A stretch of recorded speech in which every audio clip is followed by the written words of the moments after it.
Hey guys, welcome back to the channel. This is part 1 of our story. If you like this what if story and want to see part 2, let me know in the comments below.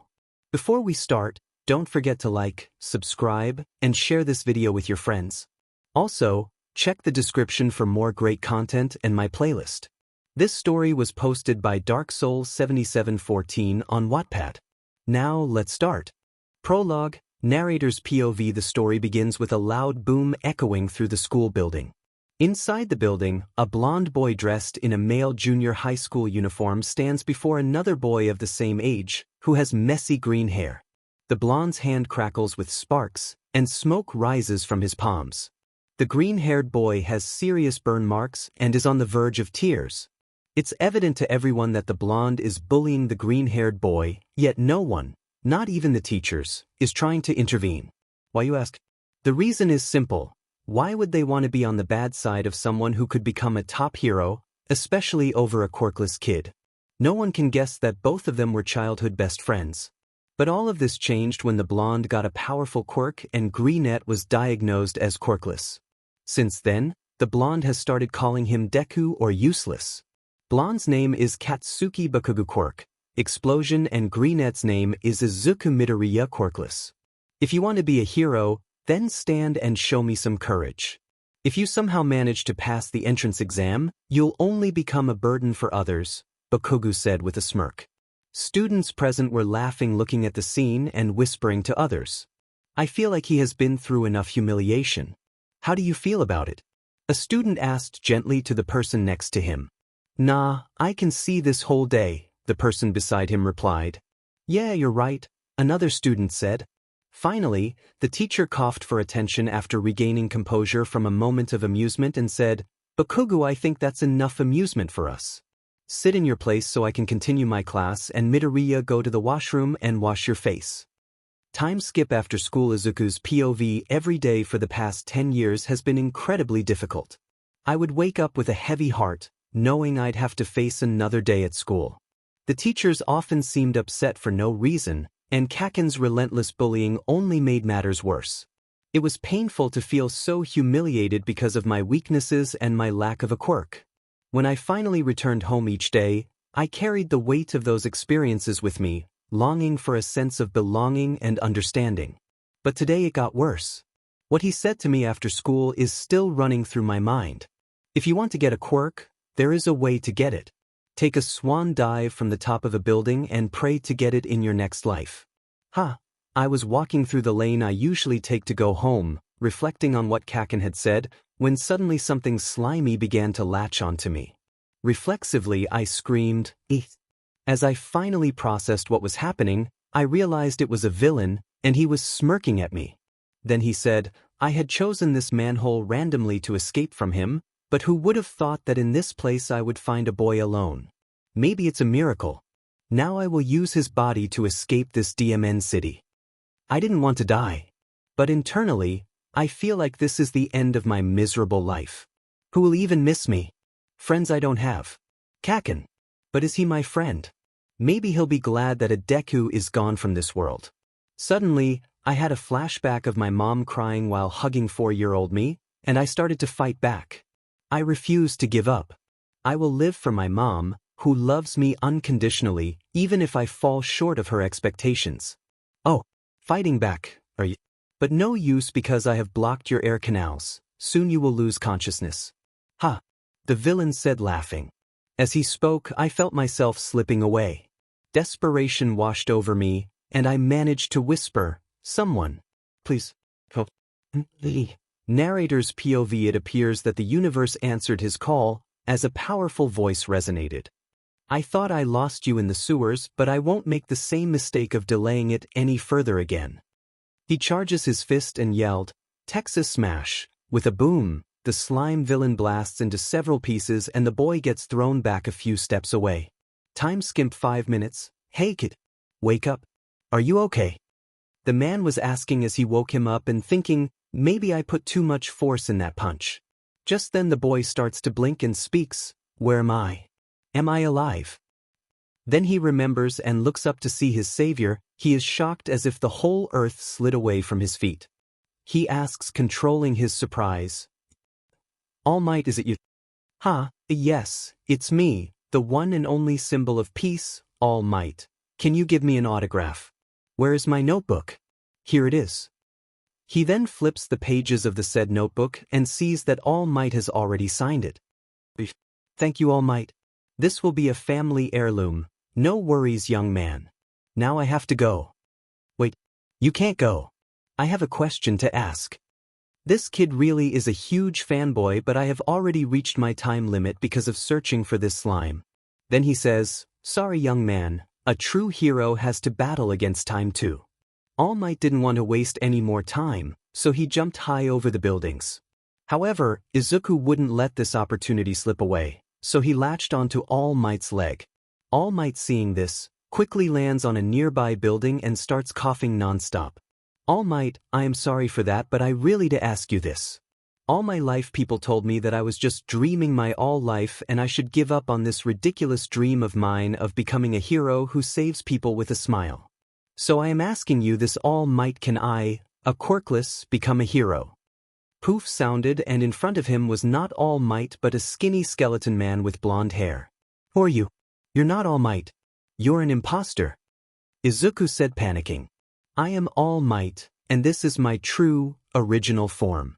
Due to a battle between me and a powerful enemy pulls up his shirt, I got gravely injured and lost half of my stomach. The countless hours spent under the surgeon's knife, followed by months of grueling rehabilitation and routine medical interventions, have restored my ability to continue fighting against the odds. However, each passing day makes it increasingly difficult, as my endurance dwindles, allowing me only a few hours of resilience at a time. Therefore I ask you to don't tell a single soul about this, or the society will lose its hope which is standing upon me. At this, Izuku can only nods. And about your question, no, I don't think you can become a hero without one. Don't misunderstand me, kid.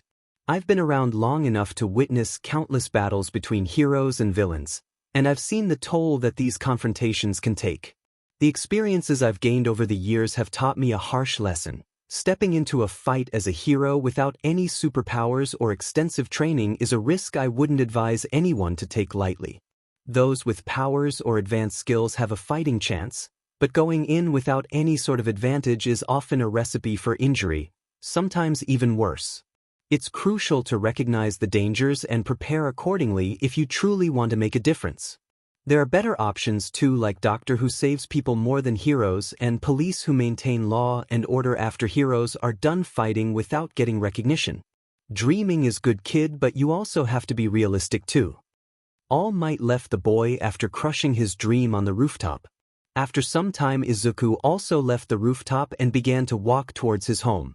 On his way, he sees a crowd and some heroes fighting a villain or just telling the crowds to go away and think of what to do.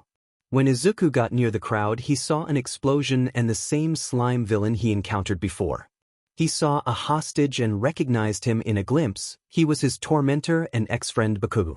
Then he put the pieces together and deduced that when he latched onto All Might, the slime-containing bottle dropped and the villain got free and made Deku his hostage. I have to do something. But what do I do? What can I do? I don't know what I can do in this situation. He was thinking these questions, but suddenly his body began to move on its own and he forced his way in, threw his bag towards the villain and started pulling the explosive hostage away from the villain. The hostage, seeing this, asked with his remaining strength, "What are you doing?" "I don't know. My body worked on its own." That was all the answers he got. All Might's POV: a few minutes earlier I didn't want to do this. But I don't want him to suffer or get injured like me. I saw his body, there were burn marks, which must be due to bullying, and it's just the beginning. I can tell he never trained in his whole life. If we take hero education as a race, becoming a hero is the finish line, but the way he is, he can't even qualify for the starting line, which is the entrance exam. As I was thinking all of this, I saw a crowd and some heroes. Upon closer look, I understood what was happening here. I can't believe I was this stupid. I didn't even try to check if I have the bottle. These heroes are also unable to do anything in this situation, just like me. I hope backup comes quickly. As I was hoping for backup, the same green-haired boy threw his bag towards the villain and tried to free the hostage from his grasp. I was amazed at this. Even though he is quirkless, he tries to help the hostage. Maybe this boy can become my successor. I thought and started to accumulate the last of my power and pump up my muscles. But, from out of nowhere, 2 cables attached to each hand of the hostage kid and a 3rd cable to my possible successor's hand, and with high force both get pulled out of the villain's grasp and launched into the air, where someone caught and throws them towards the heroes and landed over the villain and put something on the villain's mouth and launched again in a split second. A few seconds later, the object inside the villain exploded and slime got scattered everywhere. No one can tell what happened there. It was so fast that the crowd could not comprehend what happened there. Heroes were baffled too, but one hero, 𝐒𝐮𝐦𝐦𝐚𝐫𝐲, quickly recovered from all this and began to walk towards the savior of the kids, but he was gone as fast as he came. He didn't stop for a second to let bystanders watch him carefully and describe. But I can tell because of my kinetic vision. He appeared quite masculine, so there's a strong possibility that he was a man, but I could be mistaken. He was wearing a head covering that concealed his hair and part of his forehead, a mask similar to that of Kakashi Hatake from Naruto. His outfit consisted of full-body armor that covered him from neck to toe, complete with padding on his shoulders, back, and waist. After everything that happened, the green-haired boy was scolded by the heroes for his rash behavior. After the lecture, I followed him to share my secret. As soon as I had the chance, the hostage from before called out to the green-haired boy, likely to thank him. "Hey, don't think you did some heroic work by trying to help me. I didn't and won't need your help in my life. You get that? You did nothing heroic," said the boy, leaving no chance for counterargument. Honestly, I was surprised. Maybe he has something against him. Narrator's POV: after he was finally alone, I came in front of him and expected the kind of reaction. "Hey, Mate, what are you doing here? Can you tell me your name first?" "I never told you, right? My name is Izuku Midoriya. Young Midoriya. Before I told you that you cannot become a hero without a quirk, right? Well, I was wrong. You, my boy, can become a fine hero. Is this true? But you said I can't become one, so what's with the sudden change, All Might? Do you know what's the common quality of all true heroes? It's that all of their body works on its own during a crisis, and you have that quality. Therefore, I want you to become my successor and inherit my quirk." "As successor? Inherit your quirk? But All Might quirks are hereditary and cannot be passed down to others just like that. If that can be possible, for neural theories and knowledge about quirks will be baseless." Mumbling, All Might's sweat dropped at his mumbling and coughed to get his attention, and Midoriya noticed and said, "Sorry. My quirk is a special one called One for All. It is passed down from one generation to the next to fight evil. With each new generation, the quirk grows stronger before being passed on again, and this 𝐒𝐮𝐦𝐚𝐫𝐲 continues. I want to give you this quirk because I believe you can be the hero." As if a dam has been broken, tears start flowing from Izuku's eyes. Somewhere else in an alley, that same vigilante was present, standing. Soon his whole suit dematerializes and then again materializes into a fine business suit. POV: I quickly hid in a dark alley so that those heroes couldn't see me. I quickly transformed my combat suit into a fine business suit and internally thought, I would like to express my gratitude to Itona and Ritsu for creating and programming this nano suit. It is resistant to fire, blades, tension, shock, and impacts. The suit can easily change color for camouflage, and thanks to Manami, it can generate an identical scent of the surroundings if the right chemicals are present. The cables are also highly efficient for rescues and escapes. Itona mentioned that he was inspired by Eraserhead scarf, but this suit is much more resilient, durable, and extendable by exchanging nanomachines from within the suit, although there is a limit to this. Additionally, Ritsu's self-calculation of grip strength is impressive, otherwise, I would have to adjust the grip regularly. But most importantly, I took out a pair of earbuds from the suit and taps on it in a pattern. A familiar cheery voice came from earbuds. Isegui's POV: I must thank Itona and Ritsu for creating and programming this nano suit. It is resistant to fire, blades, tension, shock, and impacts. The suit can easily change color for camouflage, and thanks to Manami, It can generate an identical scent of the surroundings if the right chemicals are present. The cables are also highly efficient for rescues and escapes.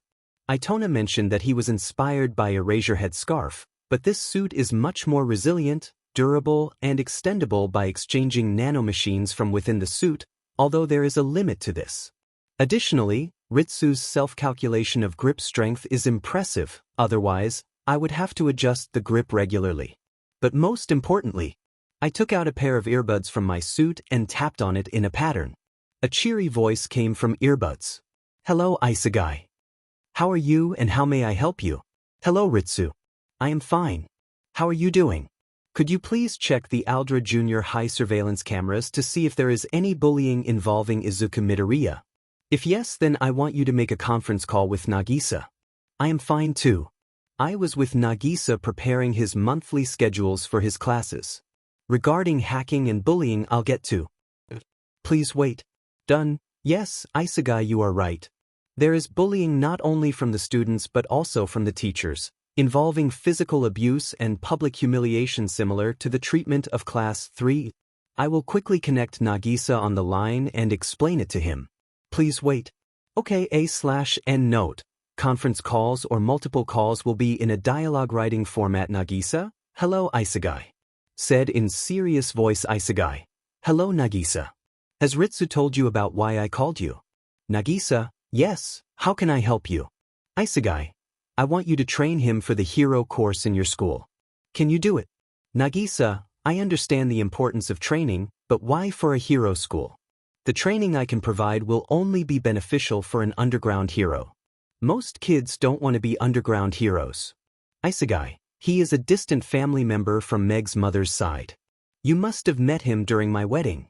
He has a huge infatuation for heroes and wants to become one, but he was diagnosed as quirkless. I thought as he grew up he would leave his childhood dream behind, but he still wants to be one and I want him to achieve his dream. But due to bullying and constant rejection, he developed a very strong inferiority complex greater than our very own. So, I want you to break his shell and help him achieve his dream. I am asking you for this favor because you are just like Koro-sensei, who will do everything in his power to help achieve his students' dreams. Nagisa, hehe. You're flattering. Ritsu, I think we have a lot of work to do. Ritsu, okay, Nagisa-sensei. Nagisa, don't worry 𝐒𝐮𝐻𝐽. I'll do everything in my power to help him get into his hero school and assassinate his inferiority complex. He is fortunate to have you. I also received a request from Karara-san and Hiroto-kun to assist their relatives in getting into the U. They have some insecurities about having a villainous quirk and something similar to that. 𝐒𝐮𝐻𝐽, thank you Nagisa. Thank you Ritsu. Nagisa, have you talked about it with Mrs. Midoriya? 𝐒𝐮𝐻𝐽, don't worry, I am currently on my way towards her home. I asked for those CCTV footage as proof that her son has been bullied, but I won't show the more extreme ones to her. She is a bit protective of him, and that's why Izuku never told her about the bullying, to not make her worried sick. I will convince her to send him to live with me for a year, and from there he can go to your school without much delay. Nagisa, okay then 𝐒𝐮𝐻𝐽, take care of yourselves and say hello to Meg-san from me. Well, we are going to meet in some days. Ritsu, from me too. 𝐒𝐮𝐻𝐽, okay then bye. After walking for a while, I noticed some nearby fruit and flower shops and thought, maybe I should buy some flowers or fruits because it would be rude to just go empty-handed and it can change the outcome for the reason why I am going there. So I ended up buying a bouquet and some fruits. On the way towards my destination, there was a bakery and remembered that Izuku likes red strawberry cake, so I bought it. After a few more minutes, I reached my final destination and checked the apartment again. Using the stairs, I made my way to the 5th floor and pressed the doorbell. A voice came through the intercom and asked, Inko Midoriya speaking. How may I help you? Mrs. Midoriya, good afternoon, it's me, Yuma 𝐒𝐮𝐻𝐽, Meg's husband. Yuma-kun, please wait, I will quickly open it. After a few seconds, the door opened and behind that door was a little short and a little chubby yet a very kind and loving mother was greeting me. Yuma-kun, it's been a while yet you look the same as the day you were during your wedding, she said as she invited me inside the house. Please, you are embarrassing me. By the way, please take it as a little gift. I said, giving her the bouquet, fruits and the cake. You don't have to bring all this. Anyway, thank you for thinking so much about us. Please make yourself at home, I am bringing some cold drinks. She went towards the kitchen and I sat on the couch, waiting for her. She came back a minute later with 2 glasses of cold drinks and gave me one. How is Meg and Takeshi doing? How old is Takeshi now? I saw him when he started his first walk. Both of them are doing well. Takeshi is 5 years old, and he can be quite a handful. I'm glad he understands the difference between right and wrong after we've explained it to him. However, we can't share everything with him, so we focus on ensuring he knows the most important things. I can guess, but I think he is quite intelligent if he can be reasoned with. I think so too. So, why the sudden visit, Yuma-kun? You always let me know if you were stopping by. So, the real question came out. I thought internally and said the reason why I originally came here, well, I had some business in the next city and I thought that stopping by your house and giving you and Izuku a good news face-to-face is a good idea. So here I am. Good news. Aunt Inko confusedly asked me. Last week we found out that Meg is 𝐒𝐮𝐸𝐸 with our second child. I said, smiling widely. Wow. Congratulations. Congratulations. Said happily and radiating brightly. That's my quirk. Conscience detect awakened. At first, I could only slightly/vaguely sense if the person near me had a bad motive or not. But years of living in poverty taught me to distinguish whether intentions come from genuine goodwill or personal gain. My experiences with 3E, Koro-sensei, Karasuma-sensei, and Beach-sensei, along with Koro-sensei's loss, awaken my quirk. Now, I see people's consciences like glowing lights. The purer the emotions, the brighter they shine, and the darker the thoughts, the dimmer their souls. I can also perceive their greatest regrets. Now I can easily disable my quirk whenever I want. That's why I decided to tell them firstly about Meg's 𝐒𝐮𝐸𝐸 and let Nagisa help Izuku accomplish his childhood dream because they are the only people, aside from 3E, with such brightness to make anyone blind. I hope everyone can become such pure-hearted. Yuma-kun, are you okay? She asked, waving her hand in front of me. Yet just lost in thoughts. I said, trying to not get her too worried. I don't want the world to lose such pure-hearted people again like Yukimura-sensei, therefore I have to tell her now and Izuku after he comes back. I thought and mentally readied myself to tell her when a voice was heard. I am home. It was Izuku's voice. Mom, are there guests here? I saw a pair of shows. Izuku came asking from the hallways towards the living room when sees me. Hey Izuku, it's been a while huh? I said slowly approaching him. You have gotten so dash. I was about to comment on his height when he suddenly hugged me, sniffling and smiling. I could tell they were tears of joy. I missed sniff you big bro, Izuku said while wiping his tears. I just smiled at this. I missed you too, my little hero, I said ruffling his messy green hair. Alright, Izuku, that's enough. You don't want to ruin his suit, do you? Go get changed while I prepare dinner for us. You'll be joining us, right? Aunt Inko asked, looking at me. I nodded. Great. I will prepare katsudon, then. Izuku, while I prepare food you talk with your big bro. To which, Izuku replied with a loud, hi. In a few minutes, Izuku quickly changed into his shorts and we talked for half an hour and we didn't even know it. Dinner is ready. Quickly wash your hands and come here. Aunt announced. We quickly washed our hands and began eating. Dinner was really good. I get why Izuku was telling me that his mom's katsudon is the best. After dinner, Izuku and I talked some more while waiting for Aunt to join us. So, how much time will you spend with us? I will have to leave at midnight, I replied, to which his face became saddened. Hey, don't make such a sad face. You will be coming to meet us when the baby is born, right? He smiled again listening to this and nodded. And we talked until Aunt came back. Izuku's POV, it always felt good when I met him. It was at his wedding when I saw him and I could never forget that day of my life. Flashback 7 years ago. Who is he? I asked, not knowing much about the rituals and ceremonies and other things, pointing at the groom. My mom, who didn't look like her current self, smiled and said, he is my big sister's eldest daughter, means your big sister Meg's would-be husband. In that case, your big bro. After the entire ceremony of the bride and groom kissing and exchanging vows, I was enjoying a cold drink while walking. Suddenly, a man came from the side, talking with his friends. I accidentally bumped into him, spilling my drink all over his pristine white breathes. I braced myself for a yell or some scolding, as is usually the case in these situations. However, these men were different. Instead of reprimanding me, they asked me, "Hey kid, are you okay?" asked the tallest of them. He was wearing a back suit with open coat buttons and fiery red hair. To which I nodded. "Can you stand?" asked the long blue-haired man/woman wearing a buttoned formal coat. To which I nodded and stood up. "Does it hurt somewhere here?" the third one, who is the groom, asked, pointing towards my head. To which I shook. "Sorry kid, we were so focused on our talk that we didn't see you." He bowed. "By the way, what's your name?" 𝐒𝐮𝐦𝐸𝐻, I replied. "You must be Meg's aunt's kid." "I am your big sis Meg's husband, therefore I am technically your big bro." He waited for my response, but I just nodded. "Can we talk somewhere?" To which I nodded again. I'm not sure when it happened, but I started to talk to him freely, expressing everything without holding back. I thought I had finally found someone who understood me, but there was something odd about our conversations. We discussed our childhood dreams, hobbies, idols, future goals, and more, but he never inquired about my quirk. So, I decided to ask him about it. "Why aren't you asking about my quirk?" To which he simply said, "Do you want to tell me? If not, then who am I to ask you? Do you know that most of my junior high friends present here are quirkless and the remaining have weak or useless quirk?" I was amazed after hearing this.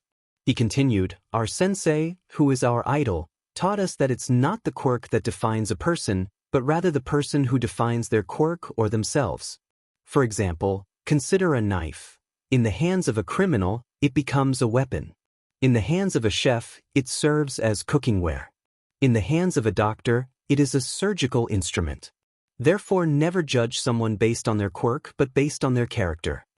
Flashback, and I remember those lines to this day. I always saw him or imagined him with a bright smile.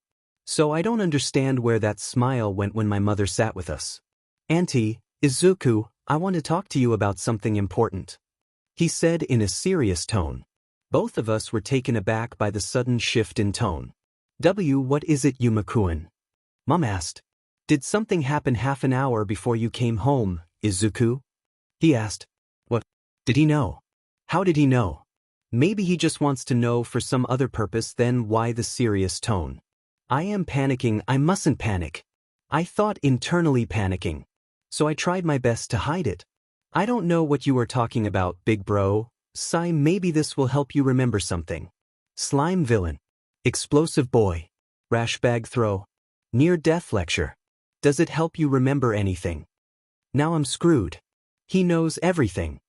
I panicked internally. "You were there?" Sigh, yes I was. "What is happening? What did Izuku do? Is he in trouble?" Mom asked question after question. "Auntie, relax. Izuku is not in any kind of trouble." "Yet." What's with dramatic pause? "What do you mean yet?" "Let me tell you the whole story. On my way towards your apartment, I saw a huge crowd blocking the pathway, so I went to see what was with all this commotion. There I saw 4 to 5 heroes helplessly standing before a villain who had taken a kid with an explosive quirk hostage. Then Izuku went piercing through the crowd, through his backpack, and tried to free the hostage from his grasp. Fortunately, some hero came and saved them both. And he got a lecture from the heroes present there. He explained all that in such short sentences. "Izuku, what's the meaning of all this? Do you have any injury?" she asked as she cried and hugged me. "Mom, I don't know how, but my body worked on its own. I couldn't control myself that time," I said, trying to reason with her.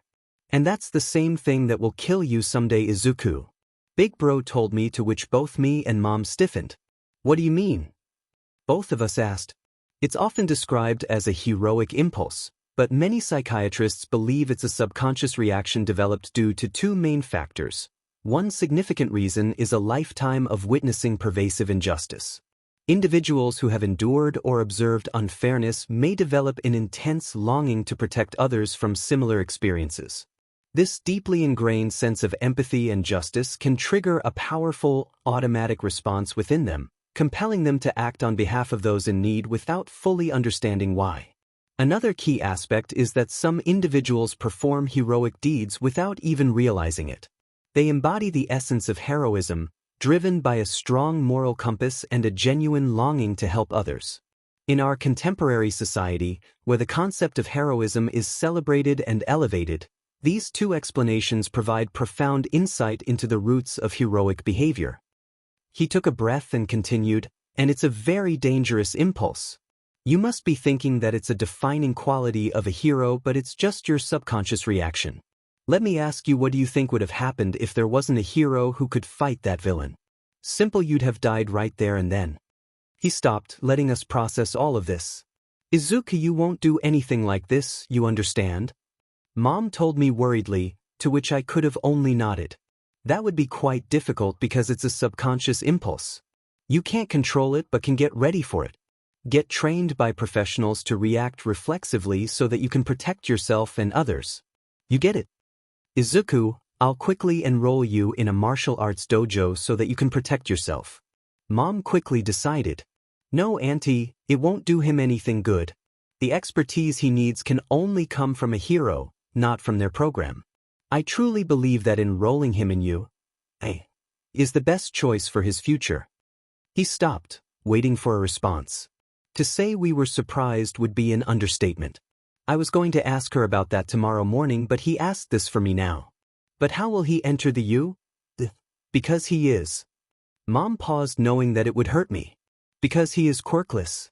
You both know that I don't let quirks decide anyone. If he has the dedication to become a hero, then I will help him. Declared. Really, was all I asked. Yes, my friend has started a prep school, who will help you pass the U entrance exam. But you will have to come with me to Tokyo to attend it for a year. I want to go from my school, but I also can't go because tomorrow my training will start. Before I could say, Mom said, but he has a school here. Well, the entrance exam is 10 months from now. The third year of his school should not have completed much of the course. But I'd prefer that he should get away from that school as soon as possible. Said the last sentence disgustingly. But why? Mom asked confusedly. I guess Izuku didn't tell you anything. Before coming to your house, I researched about the school and hacked into their servers and found this. Please see. He said, showing us CCTV footage of my bullying by teachers and students alike, to which my mom was shocked, not knowing that all of this was happening to her son in school. Public humiliation, yelling, bullying, you name it, and it will be there. The video stopped and Mom cried till her eyes dried. And she finally asked a question, how do I know that this will not happen in your friend's prep school? That's because we faced the same treatment back then because of our quirklessness or useless quirk. That's why my friend, Nagisa, with our help, started this prep school to help people like us achieve our dreams. He won't be the only one who will teach him and others. Me and my friends will also teach them based on our expertise. So you can rest easy. He explained and reassured us. Yuma-kun, I know you, therefore I trust you that you won't do anything bad with Izuku. But it's Izuku's decision, so let him decide. To which he nodded and looked at me expecting an answer. IIW want to go B, but I can't decide right now. Can YUW wait for my A answer till T tomorrow? I asked, stuttering. He nodded and said, okay, I will return in 3 days after completing my work. So decide till then. But remember, no matter what you choose, I will respect that choice. He said, putting his hand on my shoulder. Time skip midnight. Goodbye, Auntie. Goodbye, Izuku. We'll meet again. He said, giving us a goodbye hug. Goodbye, bros / Yuma-kun, and take care. Both of us said. Narrator's POV. Time skip 4:45 a.m. Dagoba Beach. We see two silhouettes. On closer look, it was All Might and Izuku. All Might, I want to ask you something, Izuku said. Yes, young Midoriya, what is it? All Might replied. Yesterday my brother came and said that he saw my heroic impulse and said that it's very dangerous without proper training and told me that if I want to control it I have to be trained in you. And for that, he suggested that I start attending a prep school of his friend in Tokyo. I was already going to train for you, So, is it okay for me to attend prep school? Well, he is right on the mark, that's why I am training you. What does your heart say? If you want to go to Tokyo, I can train you there. Really? Yes, I am the #1 hero after all. I can train you in the morning in Tokyo and come afterwards in a few seconds. What do you say, want to go to Tokyo? Yes, I wanted to discuss this with you, so I didn't give him a quick response. You have my yes. But most importantly, what was the name of the school or the teacher? All Might inquired. I forgot to ask the name, but he said that his friend's name is Nagisa. There are many Nagisa in Tokyo. Can you tell me your brother's name? 𝐒𝐮𝐦𝐦𝐚𝐫𝐲, 𝐒𝐮𝐦𝐦𝐚𝐫𝐲. I heard that name before but don't know where, said All Might, folding his arms and eyes closed. Anyway, I will think about it later. Let's start your training with cleaning the beach. Huh? Narrator's POV. After Izuku finished his training, he came back home exhausted and, after resting, called 𝐒𝐮𝐦𝐦𝐚𝐫𝐲 to say he was ready to go with him. 𝐒𝐮𝐦𝐦𝐚𝐫𝐲 told him to pack his essentials because they would leave in 2 days, and Izuku agreed. Izuku and his mom started packing for him and started filing forms to quit his school and attend prep school. However, they decided that they shouldn't submit the forms before seeing the prep school. Time skip. 2 days later, a taxi stopped outside the apartment, from which 𝐒𝐮𝐦𝐦𝐚𝐫𝐲 came out. Please wait here, he said to the driver. Okay, driver replied. He quickly went inside and asked the two of them, are you both ready? Yes, we are. Both replied with one suitcase in each of their hand. Okay, a taxi is waiting outside through which we will go to the train station, and I booked the tickets for 3 of us. They put their luggage in the back. 𝐒𝐮𝐦𝐦𝐚𝐫𝐲 sat at the front with the driver and 𝐒𝐮𝐦𝐦𝐽 and Izuku at the back. After 15 minutes, they reached the station and boarded their train. The rest of the journey went smoothly. In an hour they reached Tokyo. After leaving the station, they were greeted by a smiling lady with light brown hair that was kept in a low ponytail with straight square bangs, and a kid with dark brown hair just like 𝐒𝐮𝐦𝐦𝐚𝐫𝐲. It's been a while, huh, Aunt 𝐒𝐮𝐽 and Izuku, the lady asked. It sure has, Meg, 𝐒𝐮𝐽 replied. Hello, Uncle Aizu, the kid greeted Izuku. Hello, Takashi-kun. How old are you? Izuku asked, kneeling to the kid's level. I am 5 years old and I got a quirk called Aura Sense. I can sense aura of others within a distance 100 meters, Takashi said excitedly. Wow, I wish I had a quirk like yours. Izuku also said excitedly. Okay, you two, enough chatting with each other, talk to each other on our way home, we have plenty of time, Meg said smiling. The car was quite spacious for all 5 of them to fit in it. Inside the car, everyone is talking to each other. Congratulations, Meg, 𝐒𝐮𝐦𝐦𝐚𝐫𝐲 told me about it, 𝐒𝐮𝐽 said happily. It was quite a surprise for us too. One day I was feeling dizzy, and 𝐒𝐮𝐦𝐦𝐚𝐫𝐲 insisted that we should consult a doctor, and there we got this good news. We also confirmed it from our family doctor. I can't wait for that day of delu. Soon they reached home, and 𝐒𝐮𝐦𝐦𝐚𝐫𝐲 and Izuku brought the luggage inside the house. The house itself was quite big for 3 people. There are 6 rooms in the first floor and 6 rooms in the second floor, 3 on the right and 3 on the left, with a kitchen in the common area, a separate room and 2 bathrooms in each floor. There is even a basement room downstairs. They had a way too big house for just 3 of them. I know what you are thinking, actually it's not our house technically, it's for you kids. Think of it as your dorms, we will provide you with food, clothing and other necessities. Meg is pregnant, so can't go to work, and I will teach with Nagisa, so we decided that we should be the warden of this house. Before I forget, what do you think of the house? It's amazing, Izuku said. Our friend made this. Okay everyone, enough talking. Go and get refresh and rest. Dear, when will the others come? Meg asked the last part, looking at 𝐒𝐮𝐦𝐦𝐚𝐫𝐲. Let me ask. They should be arriving today, he said, dialing some numbers. 𝐒𝐮𝐦𝐦𝐚𝐫𝐲, after talking on the phone, said, they will arrive in the evening. I think we have to take both of our cars to pick them up. I think you're right. Time skip. Evening. 2 cars came. From one, 𝐒𝐮𝐦𝐦𝐚𝐫𝐲 came out with a blonde kid with a black bolt on his hair, a kid who is a replica of Eraserhead's sleepy form except his hair, which is dark blue, a tall young man with a large chin and spiky dark hair. And lastly, an adult with wavy mid-short light brown hair that has bangs hanging on either side. From another, Meg came out with a young woman of an average build with dark hair and earphone jacks in her ear. Then a young girl has ear-length bangs that are arched slightly up before they come down, styled into a set of low, curved pigtails. She has thin, stern-looking eyes with notable lower eyelashes, and usually wears a sullen expression. Another person came out, a pale-skinned young woman of average height. She has chin-length, pale gray hair parted on her right, which obscures the majority of the left side of her face. She has dark bags under her blue eyes and a small mouth with full lips.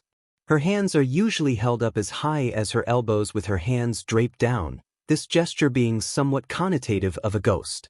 And finally, the last person is an adult who has much longer hair where it reaches just above her waist and comes off as very gloomy and melancholic. Soon all of them came inside and 𝐒𝐮𝐦𝐦𝐚𝐫𝐲 and Meg introduced everyone. Hello everyone, let's start introducing ourselves. Denki Kaminari, says the blonde kid. Shinso Hitoshi, says the Ezure-head part. Saito Fuji, says the tall kid. A/N, he is an original character after this arc. He may or may not be seen. Hiroto Maihara, says the adult male. Kyoka Jiro, says the earlobe girl. Tsubaki Kaneda, says the girl disinterestingly.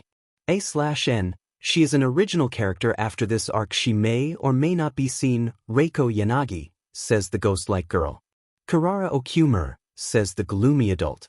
A/N, she is Kurara Hazama, but several years have passed since she got married and changed her last name.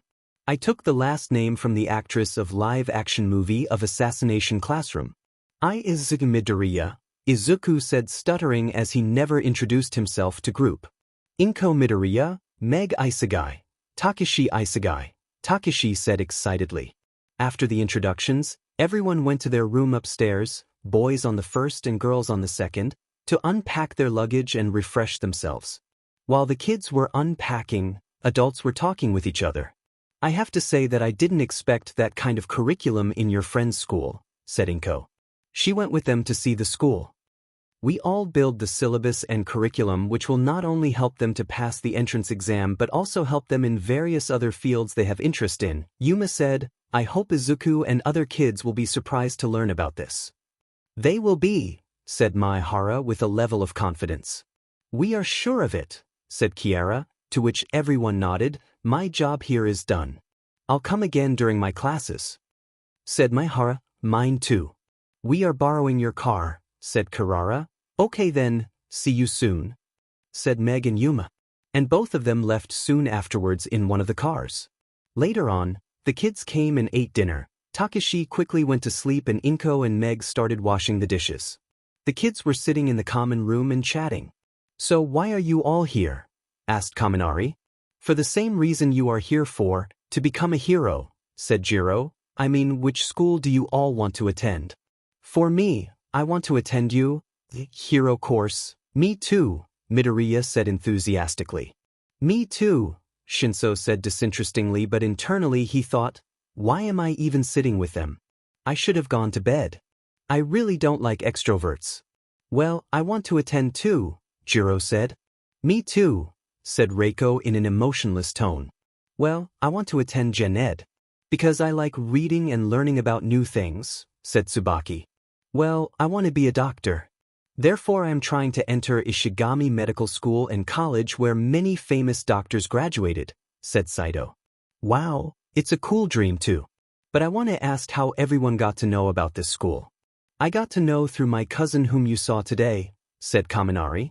Well, Meg is my cousin, so from her and Big Bro, Izuku replied. Well, through my Aunt Kurara, because of my quirk and the way I look people started calling me a villain, but I wanted to be a hero like any other kid.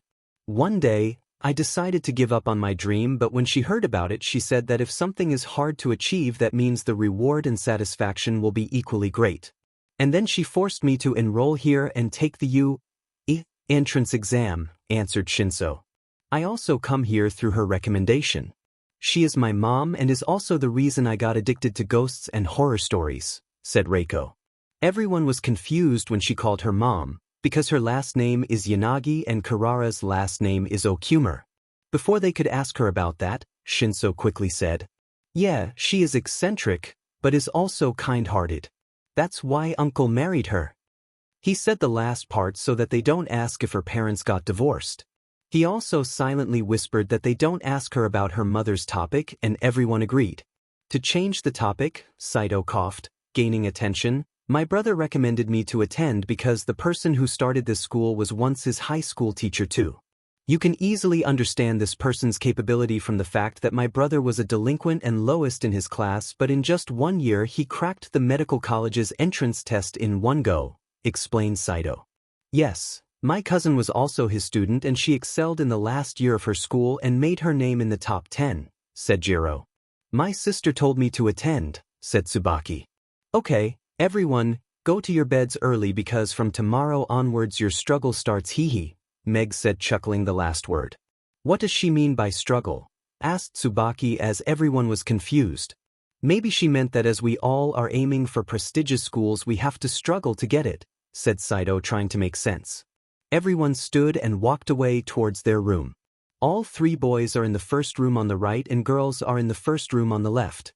Time skip. Next day everyone woke up, got freshened up, ate their breakfast and went to where the school was.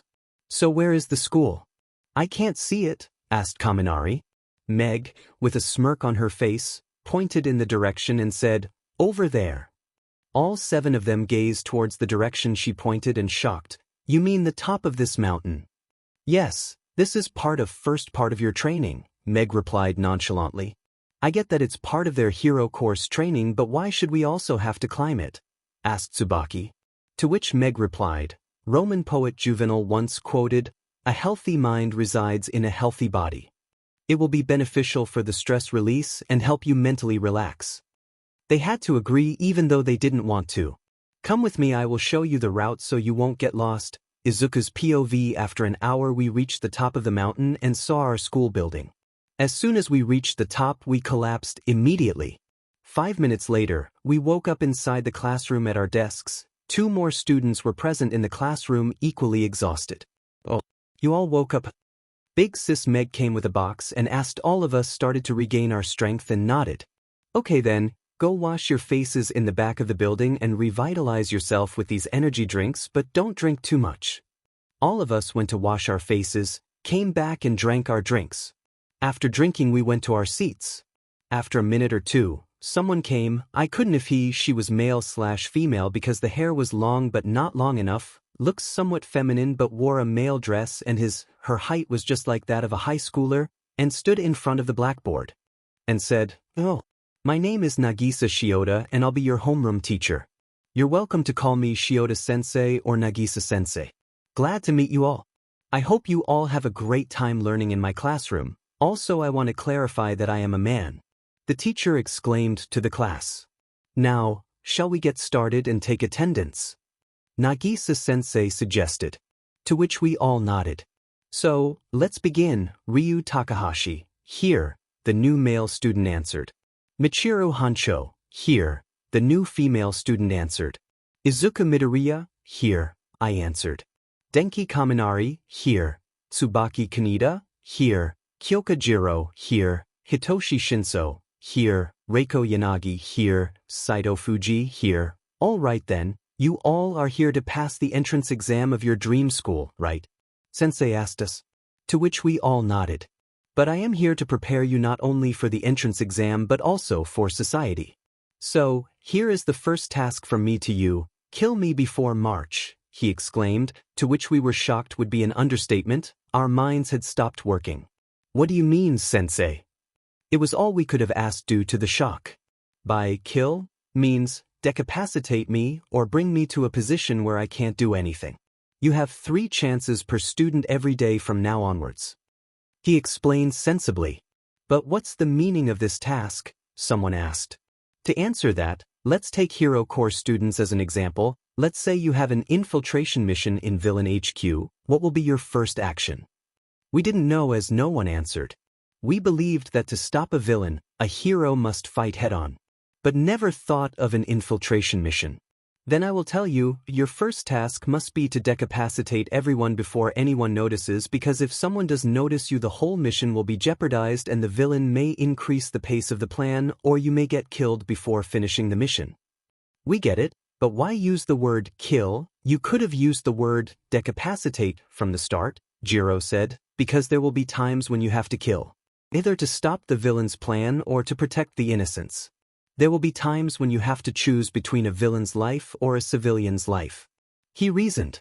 We started dwelling on our thoughts. Then the new student named Michiru, I guess, asked, then why do we also have to be a part of killing you? It's not like the rest of us are going to be heroes. To which Sensei simply said, and it's also not like there will always be a hero to protect you. We don't understand. Let's say you are on your way home and you see that in an alley, a man with a knife in his hands is going to stab someone and he hasn't seen you, so what will be your first course of action? He gave them a scenario and asked a question. Run, Michiru-san said, choice is correct. Saving yourself in such a situation must be your top priority, but unfortunately, when a person sees something like that she unintentionally makes some sound and you don't know if he is faster than you or not. So the chance of success is quite low in it. Sneak on him because he hasn't seen us. Someone else suggested. That's a wrong choice because it has been noted that when someone commits a crime, especially murder, his senses becomes extremely sharp and sneaking is a very high-level stealth skill that requires the right training and lots of practice which you don't have. Call the police or hero helpline number. It may alert him. So any more suggestions? Since we were out of ideas. No more. You can be in that same hostage situation and you couldn't protect yourself. It's harsh but it's our truth. He paused, to let us think about it thoroughly, and continued. In this hero-centric society everyone is too much dependent on hero. I don't hate All Might, I appreciate his contributions in decreasing the crime rate, but he is also the reason common civilians are too much dependent on heroes. For every injustice and every crime, they hope that a hero will be there and do something and ignore it right away. They don't want to be a hero for themselves. But Sensei, it's All Might we are talking about, the symbol and pillar of peace. He is invincible, he can fight every injustice on his own. That's why civilians trust heroes. Kaminari counter-argued. No, Kaminari, no one is invincible, it's just that he is not an idiot who will reveal his weakness to anyone so that they can exploit it. If he is invincible, then can anyone tell me about his quirk or his real name? Everyone shook their heads in resignation because his public information or even his name was not made public. Sensei is right, no one is perfect. All Might himself said that he always smiles because he hides his struggles behind them and gives a sense of invincibility to villains and civilians. Whole society is standing over that pillar, but what happens when that pillar gets destroyed either by someone or because of its age? The answer is simple: society will crumble into dust and the crime rate will rise exponentially. Dependency is good in hard times, but overdependency always leads to doom.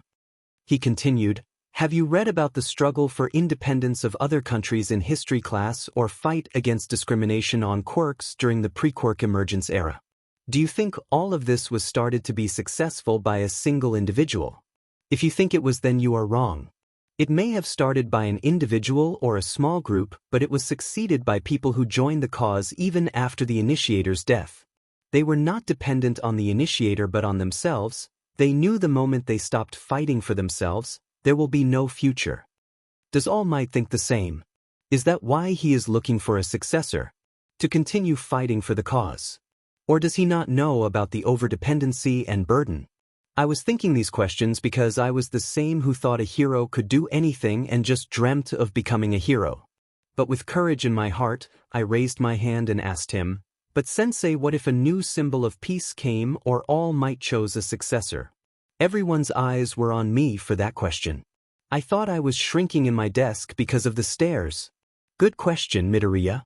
Let's say you bought a phone that brought revolution in the industry, but after years of using, it broke and you decide to buy a phone from another company, but you want a phone which has the same qualities of your previous phone. You won't be satisfied with it. Do you know why? To which I shook my head. That's because there was nothing much to compare it with, nor there was a criteria for best phone during its launch, but that phone set a criteria to meet. It's the same for the symbol of peace. There wasn't a symbol before All Might, therefore no criteria or expectations, but now All Might has set criteria and expectations to meet to become the next symbol of peace. To meet the expectations, one must forget its individuality and become someone other. If someone is willing to lose themselves, then they will be the next symbol. If no, then there won't be any. He said the last two sentences with some force. With that, we all remained silent because we had so much now to ponder. A few minutes later, Sensei said after he thought we all had enough pondered, "So, your quirk philosophy session is over." What? This whole discussion was part of a class. We all exclaimed, "Yes, it was. Didn't I say anything about preparing you for society?" For that, philosophical debate and discussions are essential. Philosophical and moral values are what differs between a true hero and a hero who works only for the profession and fame. So does that mean the killing part was also for the discussion? Someone asked. No, I was serious about that. And to make you all serious about that, let's place a reward. Anyone who kills me on the first try won't have to climb the mountain for the next 6 days. If they kill me on the second try, they won't have to climb for the next 3 days, and whoever kills me on the last try, then they won't have to climb any one day they want in that week. But, he paused for the dramatic purpose. Last but not least, whoever kills me 10 times will be given 1 million yen. What? We all screamed because who won't? If you don't believe me, there is a contract under your desks which was signed by me and a reputed lawyer who can confirm the authenticity. We all saw that there was a contract and we read it to see if it was real or if there was some kind of loophole in there. After confirming that there is no such thing, we said we were ready for this. Okay, for the rules, you can't disclose anything about it without my or the teacher's permission. Because we don't believe that everyone will agree with our methods and it's a hassle to explain them every time. You should not bring property damage in your assassination because its purpose is self-defense, stealth, immediate results, and last resort. No self-harm is permitted in your methods, because those who cannot protect themselves cannot protect others. Lastly, for weapons and quirk usage, you are allowed to use them in your methods as long as I am alive. You will use special kinds of weapons which I will show you in the PEPRD. During my teaching, assassination is prohibited. You can use any method you want no matter the lethality. He paused and smirked and continued, because you can't kill me. He said the last part with a smugness. Jiro-san attacked him with her ear jacks, as she was irritated because he was underestimating us, but before they could touch him, he anticipated and clapped so hard that I got into a paralyzing state. When I regained myself, I saw that not only me, but everyone also were in the same state, but Jiro-san had the worst. She was lying her head on her desk and Sensei was in front of her. What happened to us? Was that Sensei's quirk? He snapped in her neck and she slowly started to wake up. He went towards the blackboard and looked at us smiling, but it was not your happy smile, it was menacing and terrifying. All of the students' spines shivered at Shioda-sensei's sweet but menacing smile, and he said, "Welcome to your own assassination classroom." Izuku's POV at that moment, we all realized he was different from any teacher we had ever known. His presence radiated a menacing aura that sent shivers down our spines. However, to our astonishment, within a mere minute, that intimidating presence vanished as if it had never existed. In its place, our teacher transformed his expression from one of sternness to a warm, inviting smile that lit up his face. He leaned slightly forward and said, "Okay, now let me tell you about the timetables and schedules. Monday, course study, computers, maths, PE, lunch break science, foreign language, social studies, Japanese, gymnastics. Tuesday, course study, computers, maths, PE, lunch break science, foreign language, social studies, Japanese, gymnastics. Wednesday, course study, computers, maths, PE, lunch break science, foreign language, social studies, Japanese, gymnastics. Thursday, course study, computers, maths, PE, lunch break science, foreign language, social studies, Japanese, gymnastics. Friday, course study, computers, maths, PE, lunch break science, foreign language, social studies, Japanese, gymnastics. Saturday, special 2-hour classes. All right, everyone, here are your schedules. Do you have any questions? We all stayed silent, not knowing what was happening. A moment ago, he was so menacing, and the next moment he was a cheerful person. I was internally thinking, was that his quirk? Because I couldn't think of another thing. What's with the silent treatment?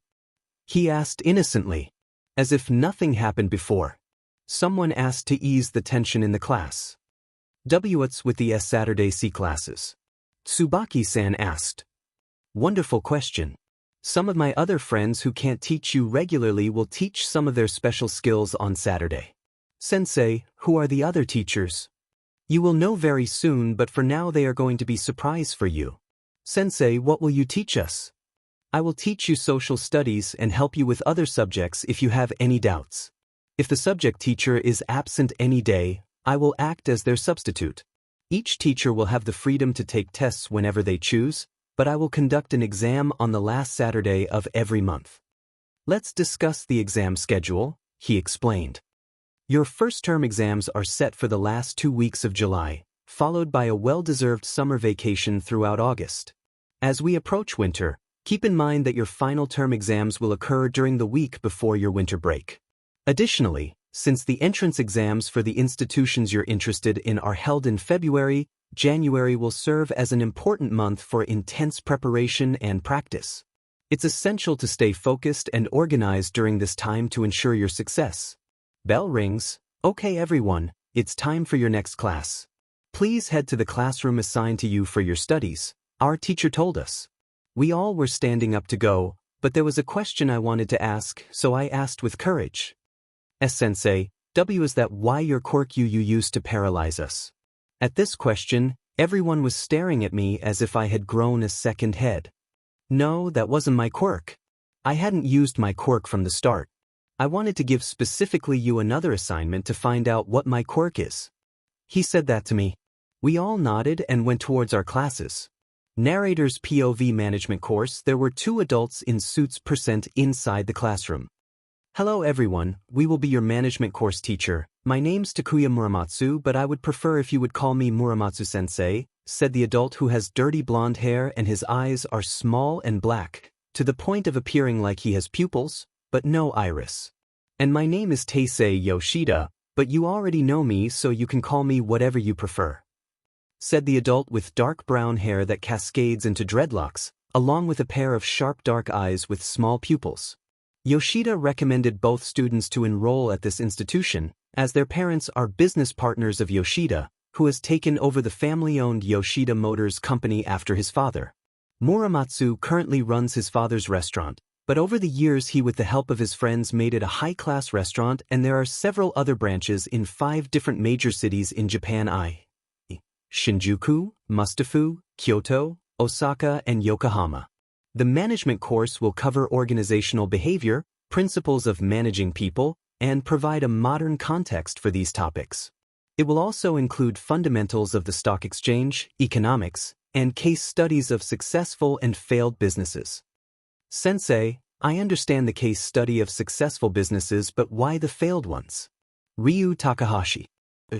Because a successful man can only tell you what you should do, but a failed person can tell you what you should not do to fail, because failing is worse than not gaining success. I remember a life lesson my sensei gave me, and I will quote it for you. A wise man learns from his mistake, but a wise leader and businessman learn from the mistake of others. One day, you too will lead people, so it's better to learn from the mistakes of others than from your own, Yoshida answered sincerely. Okay then, let's start our first class, shall we? Muramatsu exclaimed. Hi, both students answered. Medical/gen ed course. A tall male who has black hair that is combed over along the sides of his head, and he wears round eyeglasses and a doctor's robe. A female with black hair that is styled into low twin braids that reach just below her shoulder, brown eyes, dark purple eyes in the anime, wears round-shaped glasses and a petite frame. Hello. I am your medics and gen ed teacher, Dr. Kotaro Takebayashi, and she is your chemistry teacher, Manami Akabane Manami Okuda. Both were shocked after learning their names because both are very famous researchers who researched artificial BLD, which has saved hundreds of lives. They even got the highest scientific award from the WHO for this benefit. Why you are the famous scientists who created artificial BLD? Please give me your autograph. I want to be like you. Saito asked for an autograph, bowing. Me too. Tsubaki also bowed and asked for an autograph. Wow, I didn't think there would be a fan of ours, Takebayashi said. You are right. I didn't think too. Manami replied, you either must be joking or you're very humble because whoever wants to be a doctor or a scientist wants to be just like you because you're the youngest who made such an achievement in the scientific community, Saito said excitedly, and both scientists gave their autographs. Yeah, you're inspirations for young minds, Tsubaki said. Well, now shall we start our class? Takebayashi asked, to which Saito nodded. During our studies, we will delve into the fundamental aspects of both human and animal anatomy, exploring the intricate structures that compose living organisms. In addition to anatomy, we will also cover herbology as it pertains to Ayurveda, examining the healing properties of plants and their applications in traditional medicine. Furthermore, we will address the principles of homeopathy and allopathy, gaining a foundational understanding of these diverse medical practices. This comprehensive knowledge will be essential for preparing for the upcoming entrance exam, Takebayashi explained.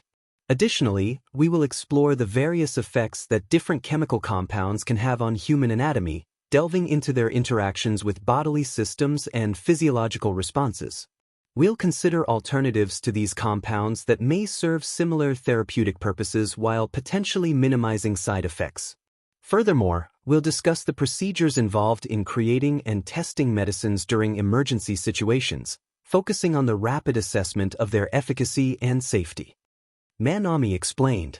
Hero Course Nagisa was in the classroom with two other adults. One was a male whose eyes were covered in bangs, and the second one had short spiky hair with blue eyes. Good morning, my name is Tomohito Sugino and he is Ryunosuke Chiba, and we will be your Hero Course teachers. After hearing the name, boys were shocked because he is the famous ex-pitcher and the coach of the national baseball team. His retirement was a shock for everyone because he was very young to retire, but he said that he accomplished his dream of joining and winning the international baseball tournament, and now that his quirk has been awakened, it would be unfair for those who train day and night. Currently he wants to train the next generation. Tomohito Sugino possesses a quirk known as Pitcher Awakened, which initially allowed his pitching ability to improve with twice the effort he exerted. His intense focus on becoming an exceptional baseball player negatively impacted his academic performance, resulting in declining grades and his placement in Class 3. It was during this time, under the guidance of Koro-sensei, that Sugino realized he was merely imitating another player instead of developing a unique style that would better suit his abilities. After the assassination of Koro-sensei, Sugino joined a baseball team and subsequently awakened his quirk. He gained the ability to control his pitching speed at will, achieving a remarkable maximum speed of Mach. However, the exact nature of his maximum speed remains unknown to others due to the potential risks posed by individuals like those from the HPSC, who may seek to exploit his talent. Officially, Sugino's maximum pitching speed is recorded as 700 km per hour, unofficially 3,700 km per hour. Are you the slithery Sugino who won the international tournament and retired after his quirk awakening, now coaching next generation? Kaminari asked excitedly, I don't know when did I get the nickname, Slithery Sugino. For your question, yes, I am. We will be your heroics teacher. For this month, we will be focusing on dodging and reflexes. For that, we will shoot you with RBB bullets with controlled velocity and increase it as you adapt to it. Firstly, we will just shoot at you straightforward, but after that, we will attack you from hidden spots, everyday new spots, from which you have to find and touch us without getting hit. It will test and increase your instincts, said Tomohito while Chiba just nodded. And I will be here when you need any help and guide you where you can improve, said Nagisa. Bell rings. Computer PRD. The classroom was empty. Just some computers with names on the desks and a large TV screen. Everyone sat on their seats and the TV switched on, and a cheery young girl with long hair was smiling from the TV. Hello everyone. My name is Ritsu, and I am excited to be your computer science teacher this semester. In our class, we will embark on an engaging journey through the foundational concepts of coding, programming, and even the intriguing world of hacking. This course is designed for beginners, so don't worry if you're just starting out. Together, we'll build your skills step by step. As you progress, the challenges will gradually increase, ensuring that you are continuously learning and improving. All of our classes will be conducted virtually, allowing for flexibility and convenience. I look forward to an exciting and educational experience with all of you, said the new teacher through the screen. But sensei, I don't know anything regarding coding and programming. I won't be able to keep up with them, said someone. Don't worry, I will try to teach you so that everyone can understand it. I will focus on every individual so that they can keep up. She taught them basic coding, which is the building blocks of programming. Bell rings maths PRD. After completing their coding session, their ankles and fingers were aching. They went to the classroom, but what they found was that this classroom was also empty with a large digital board. They thought that this classroom would also be taken virtually, so they sat at their designated seats. Soon the board turned on and a red-haired adult with a business suit appeared. Good day, everyone. My name is 𝐒𝐮𝐦𝐦𝐚𝐫𝐲, and I will be your mathematics instructor moving forward. Due to some unforeseen circumstances, I may not be able to conduct our classes regularly. In such cases, I will ensure that 𝐒𝐻𝐻𝐿 is informed to take over in my absence. Let us commence our session with a test. Red-haired businessman introduced and dropped a bombshell. What? Everyone was shocked because who took a test in their first class? Ha! This is hilarious. Now I get why sensei like to take surprise tests like that often. Don't worry, this test is to evaluate which topics you are strong and weak against. With that, we can focus on how to improve you. 𝐒𝐻𝐻𝐿 explained to them. After recovering from laughing, everyone understood and nodded and took the test. It took them a whole PRD to answer them. Okay then, your class is over and can go to your next class, he said, and the TV turned off. Time skippy. PRD. Everyone went to the ground where they saw 8 bags with names on them and a note saying that that was their tracksuit and come get changed. So they left to the changing rooms. So, how was your course study? Asked 𝐒𝐻𝐻𝐿. To which Saito excitedly responded, mine was way too awesome. I get to meet my idols here. They were way too nice and humble without a shred of ego or arrogance of being famous. Our first class covered our previous year's main topics, which were very hard and important as well for the exams. I can't believe they taught everything in just one class without leaving anything.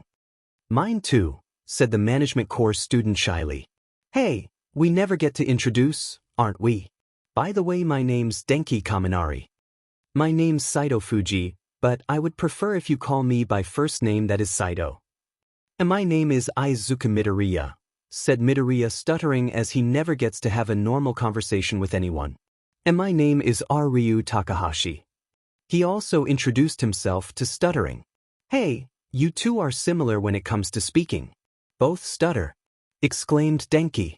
All right, everyone, we should go, said Saito. Everyone reached the ground. Everyone was wearing the old 3EP uniform, not the military-provided P uniform. A/N. Imagine Midoriya and others in these uniforms. Good morning. Some of you may know me, while some don't. Therefore, let me introduce myself. My name is Yuma Isegai, and I work for the Ministry of Defense. Because of that, sometimes I may not be available for your P classes, so 𝐒𝐻𝐻𝐿 will take over for me. Do you understand? Everyone nodded. A/N. Imagine Isegai here. To kick off our training, we'll start with sidestepping, a fundamental technique that enhances your agility and allows for quick maneuvers in various situations. This skill will help you navigate around potential threats efficiently and keep you one step ahead. Once you've grasped sidestepping, we'll transition to knife work. This segment is crucial for self-defense, as it teaches you how to wield a knife effectively and safely. It's important to understand that string knife work requires dedication, as improper handling can be dangerous not only to your opponent but also to yourself. We'll focus on controlled movements, proper grip, and defensive techniques to ensure you gain confidence and proficiency. Finally, we'll conclude our training with firearm use. You'll learn about the safe handling, loading, and shooting of firearms, emphasizing responsibility and awareness. This comprehensive approach will equip you with the skills needed for self-protection while prioritizing safety at all times. Get ready to embark on this transformative journey. He removed the blanket of the large boxes filled with anti-sensei weapons, guns, and knives. These are non-lethal RBB weapons. We used them in our younger days to practice our skills. You can also use them in your assassination attempts, said 𝐒𝐻𝐻𝐿. Nagisa and I will teach you the proper way of weapon wielding and use. The first weapon that you will practice is a knife. Take your knife from the box. 𝐒𝐮𝐦𝐦𝐚𝐫𝐲 said. Everyone took the knife, stood in a line and started striking the air with coordinated movements. Wield and strike your knives properly from all 8 directions. Now 1, 2, 3, 4. 𝐒𝐮𝐦𝐦𝐚𝐫𝐲 instructed and the training continued. Midoriya, your hand movements are quite slow and stiff. Try to relax your ankles and wrists some more. Saito and Ryu, you too, try to relax some more. Jiro, Michiru and Reiko try to hold the handle with some more grip. Kaminari and Tsubaki, you're not focused. Nagisa and 𝐒𝐮𝐦𝐦𝐚𝐫𝐲 instructed the students on how to improve for the whole PRD. So the PRD also ended with students exhausted and huffing. Bell rings. Time skip lunch break. Hey Midoriya, exclaimed Kaminari. What is it, Kaminari? Asked Midoriya. Well, we are thinking of eating our lunches outside under a tree. What do you say, wanna come? Replied Kaminari. I can come, said Midoriya stuttering. What's with the stuttering and shyness, dude? Asked Saito, who was also present there. I didn't have friends in my old school, answered Midoriya. An introvert. Well, now you have. So wanna come or not? Both said, smiling genuinely. Midoriya was very happy when they said they wanna become his friends. Yes, said, smiling widely. Everyone was sitting under the tree and eating their lunches. Delicious. Mrs. 𝐒𝐮𝐦𝐦𝐚𝐫𝐲 is very good at cooking, exclaimed Tsubaki. You are right. Everyone also agreed. So, how was your day? Asked Jiro. Well, the day is quite good with full of surprises. If you don't count the surprise of Nagisa-sensei. Michiru from the management course said the last part silently, but everyone heard that and stopped eating. You're right, he is quite unusual and different. At first, I thought he was a simple and cheery teacher, but my thoughts changed instantly when he gave us that task. For a moment, my brain had stopped processing anything. Said Kaminari. I was paralyzed when he clapped there, said Midoriya. Not just you, me too, Saito affirmed. To which everyone also nodded. Jiro, what about you? It seems like someone has stunned you with an electric stunner, asked Kaminari. To this question, Jiro was surprised. I looked like that. Well, I have some experience regarding that. Somehow I stunned quite a lot of people because I couldn't control my quirk. Kaminari replied sheepishly. Well, I don't know what happened back then. I tried to attack him, he clapped and the whole world went blank for me. I couldn't hear or see, it was as if my brain had cut every sense. I don't even know how much time I was like that. But I began to wake up when he snapped. Jiro shared her experience. You had the worst of us. But why? Said Yanagi. Maybe it's related to distance or hearing. As we were quite a distance away, we weren't affected that badly. Midoriya gave his opinion. Midoriya is right. He clapped nearly 10 centimeters apart from my jacks, which helped me hear. I can even hear heartbeat of a person through them. Well, enough about that. What do you think about him as a teacher? Asked Michiru, gaining attention. Unusual, said Saito. I don't know, I can't tell in just a day, said Hitoshi. Same, Ryu also agreed. Same, Kaminari also agreed. Philosophical, said Midoriya. Knowledgeable, said Tsubaki. Scary, said Reiko. Yanagi. Same. Jiro agreed. Soon they all ate their lunches and the PRD ended. Bell rings. Science PRD. Manami was standing in front of the class, who sat down. Good morning everyone. Some of you may know that my name is Manami Akabane and I will be your science teacher. For better interaction, are there any questions that you may want to ask about me? To which Michiru raised her hand. Sensei, are you and Karma-sense related? Yes, he is my husband. We were classmates in junior high. Manami answered with a hint of blushing. No one asked another question, so Manami began her class. First you will take the test. I guess you already know the reason for the test. Everyone nodded at that. This PRD is also over with the test. Bell rings. Foreign language. This class was also empty. The TV turned on and an adult female with yellow hair showed. Hello everyone, my name is Ryo Asano Ryo Nakamura and I'll be your foreign language teacher for this year. I am actually a diplomat and can only teach you in my free time, so Nagisa will temporarily replace me if I am not present. Also, I can tell Nagisa had scared you in the morning, but I assure you that it was just a way of his to start a class. Sensei, why the PRD name is foreign language class instead of English? 𝐒𝐮𝐦𝐦𝐚𝐫𝐲 asked. Because I will teach other languages as well, which will help you if you go to foreign in the near future. Let's begin our class with some vocational practice. And the class also ended. Bell rings. Social studies PRD. Only Nagisa was present in the classroom. Hello everyone, I will teach you social science from now on. But first, Nagisa said, walking towards the students, I am sorry to all of you to scare you like that. It's okay, sensei, but why did that? Asked Jiro. It's an old habit. Before, I only taught the delinquents and I had to use that trick to silence them, and it was also a way of me saying that it won't be easy year. And it wasn't my quirk. Nagisa explained, sensei, you said that it wasn't your quirk. Does that mean it can be used by anyone? Midoriya asked nervously, yes and no both. It was a technique created by my temporary teacher when he was in a life and death situation. To use it, you have to meet certain criteria, but with years of practice and improvement of that trick, I don't need to meet those criteria. Nagisa explained, do you think I can use it? Midoriya asked. Everyone understands because they are going to be heroes and they will be in life and death situations. Yes, sensei, can we use it too? Everyone also asked. I don't know about you all, but I think Midoriya can use it because of his past experiences. Midoriya was stiffened. Does he know about bullying? Of course, he knows, idiot.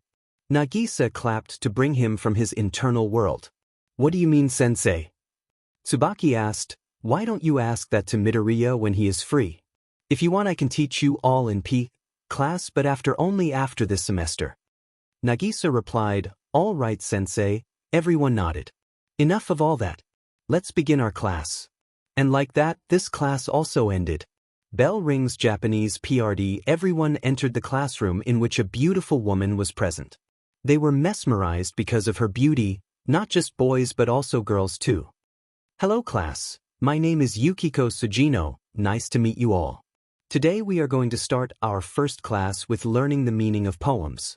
For the whole PRD they were reading poems of great and well-known poets as well as not so well-known poets. They were surprised because of a poem about tentacles. They thought it must be written by someone who has fascination of tentacles or who has tentacle quirk. I/N. I actually forgot about this subject, and when I remembered I have already uploaded 2 chapters, that's why it is short. Bell rings. Gymnastics PRD. Everyone went to the ground in their P uniform. On the ground was a woman with short brown hair and brown eyes. Hello everyone, my name is Hinata Maihara Hinata Okano, and I will be your gymnastics teacher. To begin our class, let's do some stretching. The new teacher said. After a lengthy session of enthusiastic stretching, the group of eager students took off, sprinting behind their teacher toward a dramatic cliff that loomed in the distance. The air was filled with excitement as they raced along the rugged path.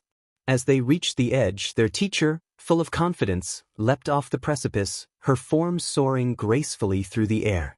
With a series of impressive somersaults, she landed deftly on the ground below, showcasing both skill and bravado.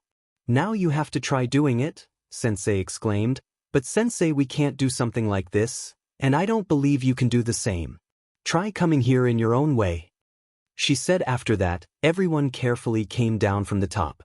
We will use this place as a training ground for somersaults. Are you ready? Yes, ma'am, everyone replied loudly except Shinso, Midoriya and Ryu, who replied without much enthusiasm and shyly. Soon the class ended with students sweating crazily. Bell rings. They packed their bags and left the mountain. No one had the strength to even say a word. Time skipped to dorms. As soon as they came inside their room, they all fell onto the bed as if their soul had been sucked out of their body by a demon, and they all slept until dinner time came. They all came downstairs, ate their lunches, and started sharing their experiences. My legs are hurting so much that I can't even sense them, Kaminari said while ice packing his legs. I had swelling in my ankles and shoulders, Saito said, ice packing the said parts. I had a lot of headaches because of all those tests and Jiro said with an ice pack on her head. Where are the other boys? Reiko asked in a very low tone. She was also ice packing her swollen feet. They didn't even have the energy to leave the bed. We had to support them to come and eat, And as soon as they ate, they thanked us and left to sleep. Saito explained. Same with Tsubaki. Well, we also should go and sleep because tomorrow will be the same. So we must relax to gain energy, said Saito, to which everyone nodded and went to their rooms and slept. Time skip morning 5 a.m. Izuku's POV yesterday was a living hell. It was exactly like All Might's training program, but there is a difference in both. All Might's training focuses on forceful muscle and strength gain, and for that, it relies on more effort in a short amount of time, while Sensei training focuses on the same amount of effort but in an extended PRD of time so that muscles adapt to it with breaks and relaxing time. As I was comparing both methods, I reached my destination where All Might is gonna pick me up for training.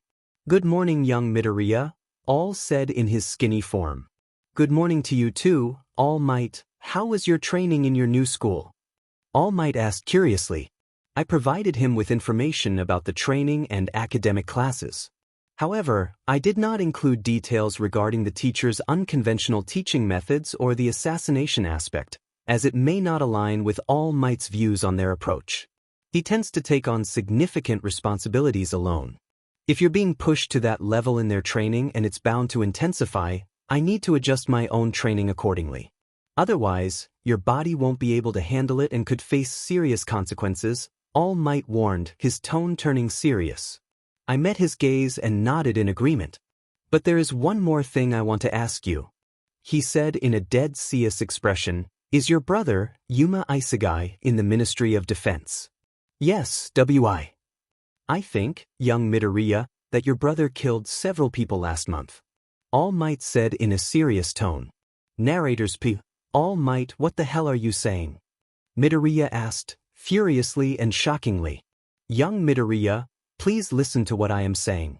I didn't say that he killed, I just think he has. All Might said, trying to ease him and make him understand the situation better. What's the difference? You're still pointing fingers. Please explain why you believe that. It all started a month ago. Do you remember the mall hijack incident that happened in Shinjuku? All Might asked, to which Midoriya nodded. In a shocking turn of events, 50 heavily armed terrorists, each possessing dangerous quirks that made them even more formidable, stormed into the bustling mall and took hundreds of innocent shoppers and staff hostage. Their primary demand was the release of their leader, who had been apprehended by heroes during a prior operation. In response, a number of heroes quickly surrounded the mall to facilitate the rescue of the hostages and address the terrorist threat. However, during this unfolding crisis, the Ministry of Defense issued a directive, instructing the heroes to stand down. They indicated that an agent was already on site, assuring that the situation was under control. Despite concerns regarding the decision to relinquish authority, we heroes followed the orders given. 20 long, tense minutes passed, during which some of us began to contemplate breaching the mall's perimeter ourselves. To our surprise, the mall's gates opened, and hostages began to exit. Upon proceeding inside to evaluate the conditions and confirm the safety of all individuals, we encountered a scene marked by significant chaos and disruption. There were dead bodies of terrorists scattered everywhere. Some have twisted necks, knives, or sharp objects placed in their necks. Some had their heads chopped off. It was evident that this was carried out brutally and violently, involving gruesome acts of violence. And yet very silently, as if the chaos had never happened because no one heard anything outside the mall. All Might provided an explanation of the incident. Was my brother behind those terrorist deaths? I don't know. We didn't see the agent anywhere. We thought that he got mixed in with the crowd and hostages also didn't see him. They said he impersonated as a terrorist to kill the last members of the group. I asked some of my friends in the ministry, and they said that there are many people they believe who could do something like that, but if they had to guess, it must be 𝐒𝐮𝐸𝐵𝐵 as he is capable and was absent that day and most importantly has the trust of the chief. Midoriya didn't know what to say. Internally he was is Big Brother really capable of killing 50 terrorists without getting detected in such brutal ways? But if I see the training of the school, it all makes sense because every part is designed to do exactly that. to protect civilians and decapitate villains in such situations where you have to choose between the lives of bad guys and civilian life. Young Midoriya, are you listening? All Might asked in concern. Why yeah, Midoriya came back from his internal thoughts, took a deep breath and asked, but All Might, if that was really my brother, then what he did was protect the civilians without getting detected. The most important thing is that he saved lives, right? Midoriya finally responded, trying to rationalize his brother's actions. All Might nodded in understanding, knowing that sometimes heroes must make difficult decisions in order to protect others. I understand, young Midoriya. Heroes must prioritize saving civilians above all else. I just want to ensure you grasp the gravity of this responsibility. Sometimes you have to choose between saving the civilians by taking the life of the villain or not killing the villain and letting the civilians die, just like in this situation. I also want to say one more important thing. Even if your brother was the one who did that, you should only do that as a last resort. I understand, All Might. Then shall we begin our training? Midoriya said, trying to shift the topic. Time skip 6 a.m. dorms. Midoriya went to the dorms and got ready for school. It's a good thing All Might didn't push me too hard in training, or else I would be dead before the month is over. Midoriya internally thought. Their tired muscles ached as they went to school, which today meant scaling the rugged mountains surrounding them. Midoriya and everyone else put their bags down and sat at their desks except for two boys. Kaminari and Saito were hiding sideways towards the door with RBB knives in their hands. You two, what are you thinking of doing? Jiro asked with a raised eyebrow, noticing their suspicious behavior. Kaminari and Saito exchanged mischievous grins before replying, just trying to win 1,000,000 yen. Did you forget about the task of killing him? I remember that. What I am asking is, are you sure you can do the job? We don't know if we don't try. Kaminari replied. You're right. Let me join too. Tsubaki said, taking out her knife too, and positioned herself. Time skip 5 minutes later. Midoriya's POV minutes later, Sensei slid the door, and Kaminari-kun, Saito-kun, and Tsubaki-san struck their knives, but Sensei quickly ducked, letting Saito-kun and Kaminari-kun headbutt each other, and then he grabbed Tsubaki-san's ankle and swiftly pinned her down, then used his hands to slam Kaminari-kun and Saito-kun against the wall while holding Tsubaki-san with his legs and quickly disarmed all three of them. He smiled and said, nice try, but you should keep your bloodlust in check and don't let it leak and try to attack me before I slid open the door fully. Now sit down and let me start the class. There's an announcement I have to make. In 4 months, your first semester exams are going to be held. With a mysterious smile, he handed out papers revealing a photo of a school unfamiliar to the students, sparking curiosity and speculation among them. Sensei, what is this? I asked. This will be the school you're going to compete against in your exams, he replied. Sensei, I don't understand, I said, and everyone else also agreed. This school's principal and we are former rivals from our junior high time. He founded this school about a year ahead of us and suggested that both schools should engage in friendly rivalry to help their students grow. Teachers from both schools will assist one another in creating test questions. The same exam must be taken by students from both schools. Additionally, this is a small rivalry amongst us too. Sensei, who is this school's principal? I asked, eager to learn more about the person we would be competing against. His name is Gakushu Asano, and he was known for his intelligence and leadership skills back in our junior high days. He obtained his MBA from MIT and became the CEO of a tech company in Silicon Valley. Sensei explained. Why did he start this school if he is a CEO? Kaminari-kun asked, curiously. Our junior high got disbanded a year after our graduation because of inhuman treatment and discrimination against the students. They were trying to create leaders by discriminating against and hating those who were lower than them. Asano wants to change that type of teaching system just like us, so after he became successful, he came back and built that school on that same ground of our junior high. He wanted to create a place where students could thrive based on their own abilities and hard work, not by tearing others down, Sensei continued. Asano believed in nurturing leadership qualities through positive reinforcement and mentorship, rather than through fear and discrimination. That's why he started this school, to provide a better alternative for young minds to grow and develop. Sensei, I have a question. Is he related to Ryo-sensei? Michiru-san asked. Yeah, she's actually his wife. This was huge news for us, especially considering we've been fierce rivals for years. It turns out that when she was working as a diplomat in the US, they crossed paths and really got to know one another. But they tied the knot just 4 years ago. He shared with a hint of disbelief. But he continued, but enough of that, we will talk about our past some other time. We should start our class. Today we are going to learn Morse codes. You must have seen it in several spy films, right? Everyone nodded. Morse code is a method of communication using dots and dashes to represent letters and numbers.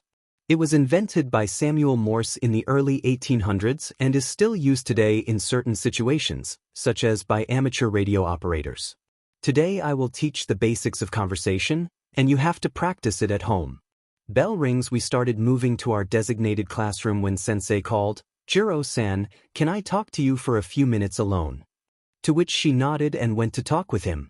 Narrators POV Nagisa and Jiro were alone in the empty classroom. Sensei, is there something you want to ask? Jiro asked, trying to keep her voice steady despite the flutter of nerves in her stomach. Actually, is there something you want to discuss with someone? He replied, his tone inviting yet probing. Jiro's brow furrowed in confusion. What do you mean, Sense? She asked, her heart beginning to race as she felt the intensity of Nagisa's gaze. I couldn't help but notice you gripping your training knife rather shakily during the assassination attempt, Nagisa said. There was a moment of silence, and Jiro's heart pounded in her chest as she processed Nagisa's observation. Are you having some trouble because of what happened yesterday? Nagisa inquired with a concern that pierced through the air, his voice calm yet filled with genuine care. How do you know? Jiro asked in shock. I am your sensei. It is my responsibility to observe and guide my students, Nagisa replied, his gaze softening as he approached Jiro with a sympathetic understanding. As for your troubles, try not to dwell on them too much. It's natural to feel apprehensive after such an experience. How could I not think about it?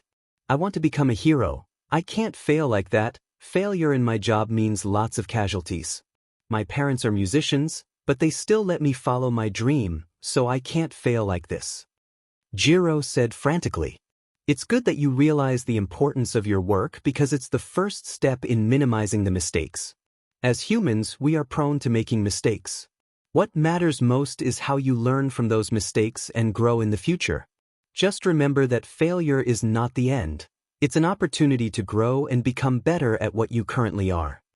Nagisa reassured Jiro, placing a hand on her shoulder.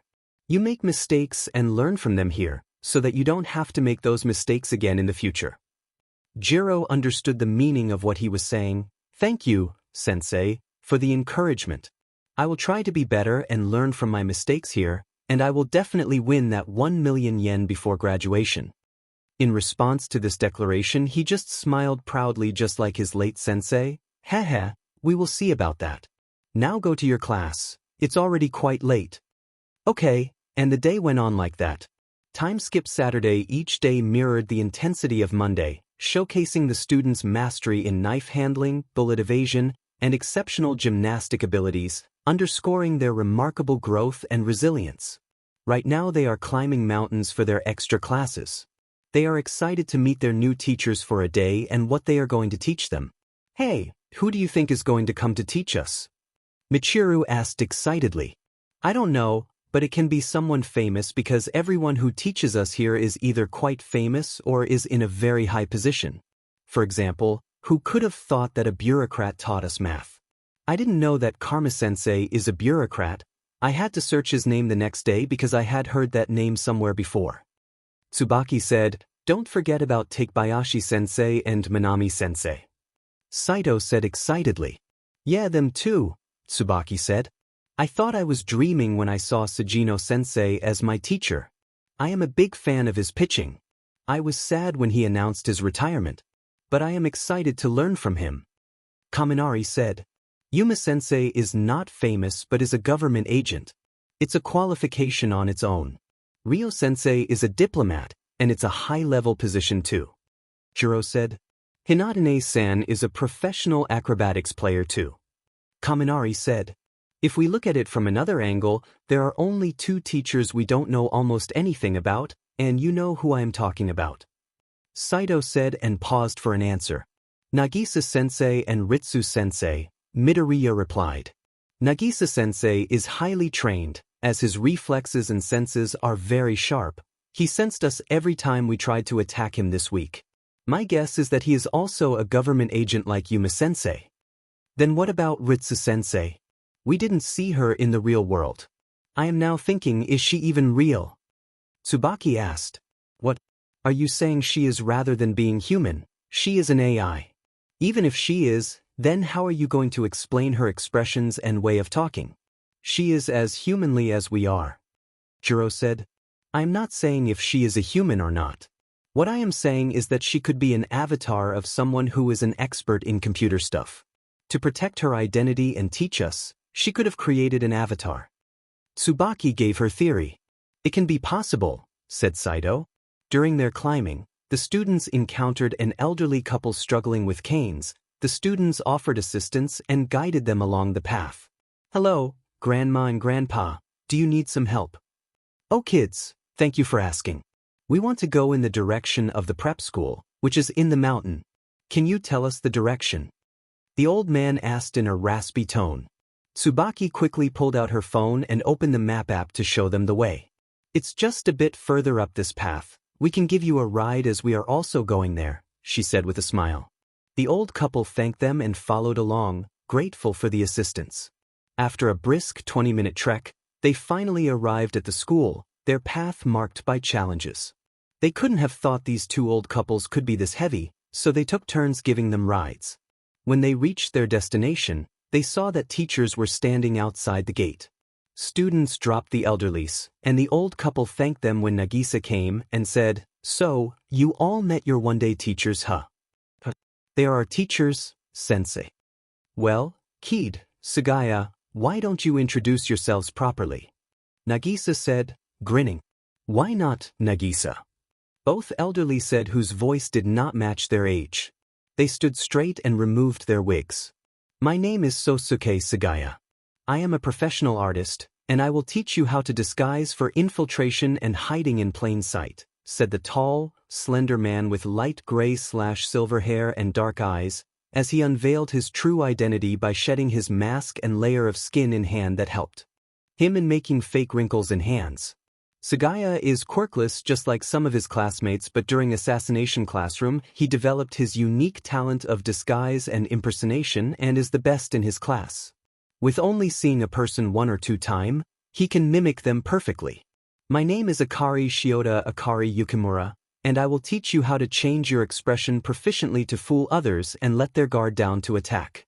Just like how I let your guard down with my acting, said the female who only removed her wig, and as she closed her eyes and concentrated, an astonishing transformation occurred. Her whole body began to de-age, leaving the students wide-eyed and filled with amazement at her extraordinary powers. In front of them is now a female who was short and slender, with light green hair that was fashioned in 2 pigtails. Akari, also known as Keano Kid and by her stage name Haruna Maze, possesses the quirk, 𝐒𝐮𝐦𝐸𝐶L Awakened. Initially, this quirk enabled her to manipulate the dermal and epithelial tissues of her body, which aided her in joining Class 3E while remaining unrecognized. Following the tragic death of Koro-sensei and her own life-threatening experience, her quirk underwent an awakening.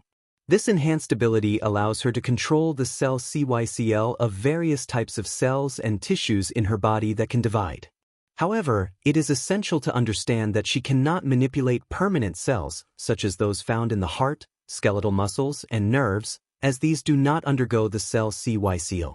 Wait a minute. Shiota, are you and Sensei related somehow? But you also remind me of someone very famous too, but I don't know who. Michiru asked Akari. Yes, we have been married for 6 years. Akari replied with a hint of blush. It took this dense guy 7 years to realize that she loves him and he also loves her, Muramatsu suddenly said, to which Nagisa was just embarrassed. His students were surprised to see this side of their teacher, They only saw a sometimes scary and sometimes smiling teacher, not an embarrassed teacher. Yeah, we had to plan a big operation with that star to make him jealous and confess his feelings. And if he didn't confess to her, she was going to confess to him because she was tired of waiting all this time. She wanted a proper answer, and he gave her one, Yoshida said, grinning. Okay, enough of that, we don't have time for all this. Girls with me and boys with 𝐒𝐮𝐦𝐦𝐚𝐫𝐲. After an hour we will exchange our groups. Akari wanted to change the topic as she was blushing. Akari's lessons, 𝐒𝐮𝐬𝐴 emotional control involves regulating your heart rate through precise breathing techniques, as each emotion corresponds to a distinct breathing pattern. Today's lesson will provide hands-on practice to demonstrate the correlation between emotions, breathing, and facial expressions. As they practiced the breathing patterns, some students struggled to maintain calm, while others showed visible improvement, reflecting their varying levels of mastery. Keep practicing these techniques. Once you master these patterns, facial expression change will be a piece of cake. 𝐒𝐮𝐦𝐴's lessons, disguise is not just an external layer but an extension of yourself. While conventional masks are outdated, advanced holographic technology called photostatic veil seamlessly integrates with your appearance without adverse effects. However, these masks are only used by government spy agencies. Additionally, 𝐒𝐮𝐬𝐴 the persona you adopt is crucial. In disguise, your true identity fades, and you embody the character you portray, including voice modulation for a convincing performance. For that, a gadget is used called a voice modulator. Throughout the next hour, they grappled with the intricacies of the holographic mask and voice modulator, adjusting to the advanced technology with varying degrees of success. After an hour, both groups were exchanged, and the lessons were the same, so the next hour also passed. 𝐒𝐮𝐬𝐴 these techniques will pave the way for the next phase of training, promising exciting challenges and growth opportunities ahead. Keep practicing diligently to unlock your full potential. Nagisa said. Okay, sensei, everyone shouted. Somewhere deep in the mountains as the students were gone, all the teachers went to the deeper part of the mountain. There they reached a small waterfall. They slid a rock away from the ground and opened a manhole that required voice recognition and a password. Koro-sensei, Nagisa said, typing the password. As the authorization was confirmed, manhole opened, and ladders leading downwards were seen. They all took the ladders and reached the bottom floor. The sensory lights turned on and showed the way.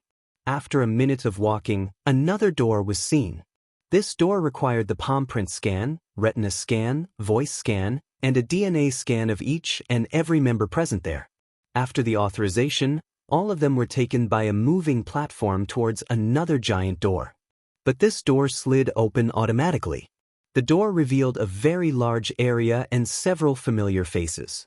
Hey Itona, you really have put a lot of security here. We can just ask Ritsu for permission to enter, but you even had Ritsu logged out of the security system of this place. Muramatsu complained. I explained this earlier, but I think as your brain is, I have to explain this again. The white-haired man said without moving his eyes from the tablet screen. What did you say? Muramatsu growled, and Yoshida was stopping him from doing anything. This whole place is top secret. Even the government does not know about its existence, so this level of security is required and necessary. We had to monitor every government surveillance satellite, either of Japan or of other nations. We even had to secretly hack the non-governmental satellites, whether they are legal or illegal for this place's construction. We were only able to construct this whole underground base in just 3 years because of Kirara's illusion quirk and my mass-produced construction bots. Even then, the whole base will take approximately half more year to complete. But it raises ethical concerns about manipulating quirks for personal gain and exploiting technology for secretive purposes. But we don't give a damn about it. As for Ritsu logging out of the security system of this place, we all remember that Ritsu had already been hacked before by Reaper, so it was very risky to have her access the whole security system as she is still a target. Every powerful nation wants to have an AI that can evolve on its own, so they will do everything they can to hack and to make her their SLV. And I already talked about this with Ritsu, and she has agreed with me too. Itona explained everything in detail with his usual monotonous tone. Itona Horaibe quirk, Technokinesis Awakened is a young genius. After graduation, he enrolled in the High Support Department, but in just a year, he graduated from there too. He became the youngest to get an invitation from Island to study. He studied there for 3 years in advanced engineering and started his own company, WhatIf Industries, for support items and other items. In secret, he was inventing high-tech suits and weapons for 3E in case of emergency. His quirk awakened after Koro-sensei's assassination. Just like his other classmates, at first his quirk only allowed him to control technical and mechanical objects to a certain extent. He was also able to understand the basic mechanism of simple technical stuff. But after his awakening, he can control any type of tech in the world. Before, as the size and density of the tech he controls increases, his headache also increases, but now that limitation was lifted. He also gained technopathic abilities and a high IQ, because of which he graduated much earlier on. Kirara's quirk, Illusion Awakened, initially allowed her to create simple illusionary construct which after some time disappeared. After her quirk awakening, she can make hard construct for quite some time and can even fool digital cameras. That's how she helped in hiding the construction of the base from the satellites and passerby peoples. Before, she had an limit of a specific area which was lifted upon awakening, allowing her to cover an entire mountain in her illusion. Then what if we need her here, genius? Momatsu tried to retort but failed miserably. Because we have to bring her manually through external sources like phones. I already have a backup of her if worse comes to worst. Enough of your bickering. We should start the meeting for why we all meet here, said a man who has short and spiky brown hair that is dyed blonde around the sides, light-colored eyes, and has a bulky body. Terasaka is right. 𝐒𝐮𝐦𝐦𝐚𝐫𝐲, please start the meeting. Nagisa's gaze hardened as he spoke, his tone conveying a sense of urgency and gravity to the impending discussion.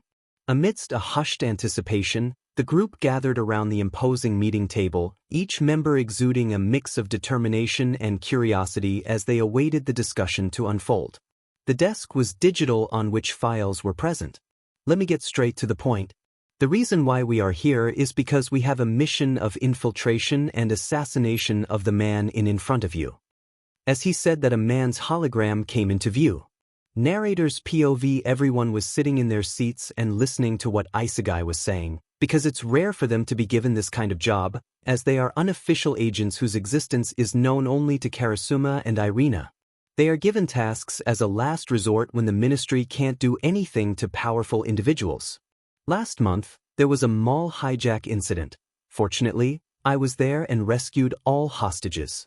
But it was very odd and suspicious, which are, how can a group of 50 armed terrorists not get noticed when they entered the city? How did they plan all of that when their boss was arrested just 2 weeks ago? Where were the heroes of that area, which is at the center of the city? To clear my suspicions, I killed all of them except their leader for interrogation. About their leader being alive is only known to a handful of people whom I trust, because I have doubts that an agent is also working with them. After several days of interrogation of the terrorist leader and the boss, we found our answers. The boss is the leader of a major human trafficking syndicate that has been active for many decades, and their major exports are kids who have strong quirks to a group for a long time, but he also does not know about their true identities. The leader of the terrorist group was helped by that same group to prevent any leakage of information. Regarding entering the city mall and the absence of heroes from the area, he named a couple of heroes who each took a handful of heroes of the area on a separate missions, an agent who got them clearance to enter, and a businessman who provided them weapons and funds. But 𝐒𝐮𝐦𝐦𝐚𝐫𝐲, are you sure that it was all true? There is a possibility that the terrorist could be lying. Takebayashi asked. We also thought about it. Therefore, we asked Toka-san, Akari-san, Mimura-kun, Okajima-kun, and Sosuke-kun to gather information on these individuals. And my suspicions are correct. Then why didn't you arrest them? Takebayashi asked. 𝐒𝐮𝐦𝐦𝐚𝐫𝐲 sighed. Because they are powerful figures with connections that reach high up in the government. It would have caused a political uproar if we had made a move against them without concrete evidence. Takebayashi nodded in understanding, realizing the delicate situation at hand. Even if there is a chance of arresting the businessman, Hiro's arrest is going to be a huge problem because of the HPSC. Everyone understands what 𝐒𝐮𝐦𝐦𝐚𝐫𝐲 meant to say. HPSC will do anything to maintain the good image of the heroes, even if they have to make someone else their scapegoat as they had done previously. We understand 𝐒𝐮𝐦𝐴, so when should we have to start this operation? 𝐦𝐸𝐵𝐲 asked 𝐒𝐮𝐻𝐦.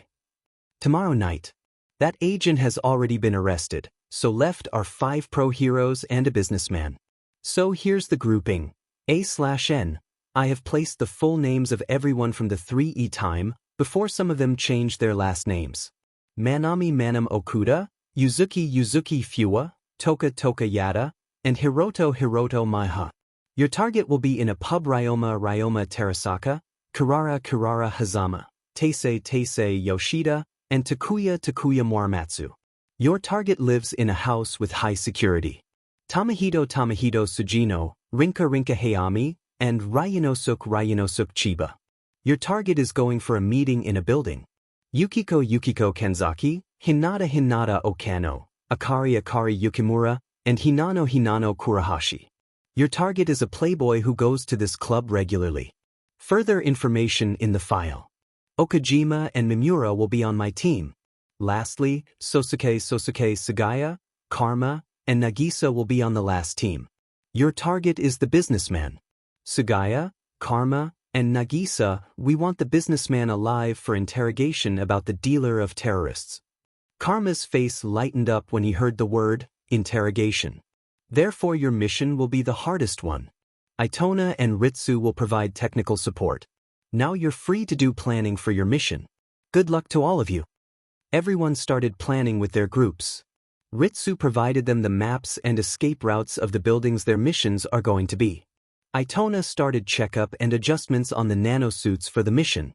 He made their weapons very durable and stealthy so that they cannot be noticed easily. Ryanosuke and Rinka visited the armory to explore their weapon options. The armory houses an extensive selection of firearms, ranging from knives and pistols to heavy artillery. Itona, Ritsu, Chiba, and Rinka work together to modify and enhance these weapons, ensuring they meet the specific needs of their missions. They all stayed till sunset and went home at night.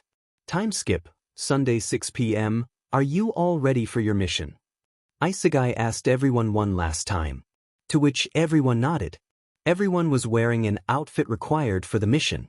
Teams 1 and 4 were wearing dresses fitting for a pub. Team 2 was wearing a suit that can also shift into the most durable combat suit out of all of them. Team 3 was wearing casual clothes, which can turn into camouflaged suits. They also have a suitcase that has disassembled sniper rifles. Team 5 was wearing a stealth suit. Lastly, Team 6 was wearing cleaners' outfits with a bag and IDs. But everyone has one thing in common: a photostatic mask to hide their identity. Everyone went on towards their location in different vehicles. Team 1 they left the car and entered the pub. They all went according to the plan. Manami sat in front of the bar counter, and Maihara and Yuzuki started analyzing the pub on how to escape the commotion. Toka was finding their target, and when she found him, she whispered to him, "Hey, aren't you the famous hero Black Sunday?" Venegas. "Yes, I am the pro hero Black Sun." He said that with a hint of pride in his voice. "Yes, I am a fan of yours," she said false excitedly. "Oh, is that so? How may I help you then?" "I came with a friend of mine, but we are very lonely here. Can you please have a drink with us?" She said that with a slightly stuck tone. And he fell for it. "Oh, sure, why not? I can do this much for my fans." And he started following her towards the bar counter. "Wow, you really are the famous hero Black Sunday," Manami acted excited. "Enough of that hero and fan conversation. I am here as a common citizen to release the stress, so I ask you to not tell anyone about this. In exchange, I can give you my autograph and take a selfie with you in my hero costume. It's much more than we could have asked for. Don't worry, we will keep it a secret. But you also keep your promise." Toka said the last part teasingly. "Huh, a hero always keeps his promises. Can you have a drink with us?" she said, showing 2 glasses of alcohol and giving him one of them. "Sure, one more of this same drink please." Toka said that to the bartender. "Very good choice, ma'am, this is the strongest drink we have," the bartender said and provided them one more glass of drink. Cheers, they all said and drank it in one go. You're right, this is really the strongest drink I have ever had, he said with a bit of dizziness. Thanks for the compliment, sir, the bartender said to the hero. A minute later, Hero collapsed onto the table. I think he couldn't handle it. Toka said. I think you are right, the bartender and Manami both said. They both took him to a nearby free table and placed him there. They signaled their other members and left the pub soon after. Has the work been done? Mahara asked when they got out. Yes, the poison I put in his drink works on strong alcoholic medium. It reacts with the alcohol and acts like a strong sleeping drag, and an hour later, the job is done. The pub was going to close. Everyone had already left except for that hero. When an employee went to ask him to go, he found him motionless and breathless. Team 2. The target is a pro hero who lives in a big mansion. He ranks in the top 50 and has ties with many big companies. Every weekend he comes to this mansion for chilling with girls. There are more than 100 guards patrolling inside and outside the mansion. Behind the mansion is an ocean and a high cliff, which climbing is impossible, except for a group with tech and skills who are trained in doing impossible tasks. This suit belongs to Terasaka. It is designed to channel the absorbed kinetic energy when he uses his quirk and convert it into energy, which is used by his blasters and other arsenals.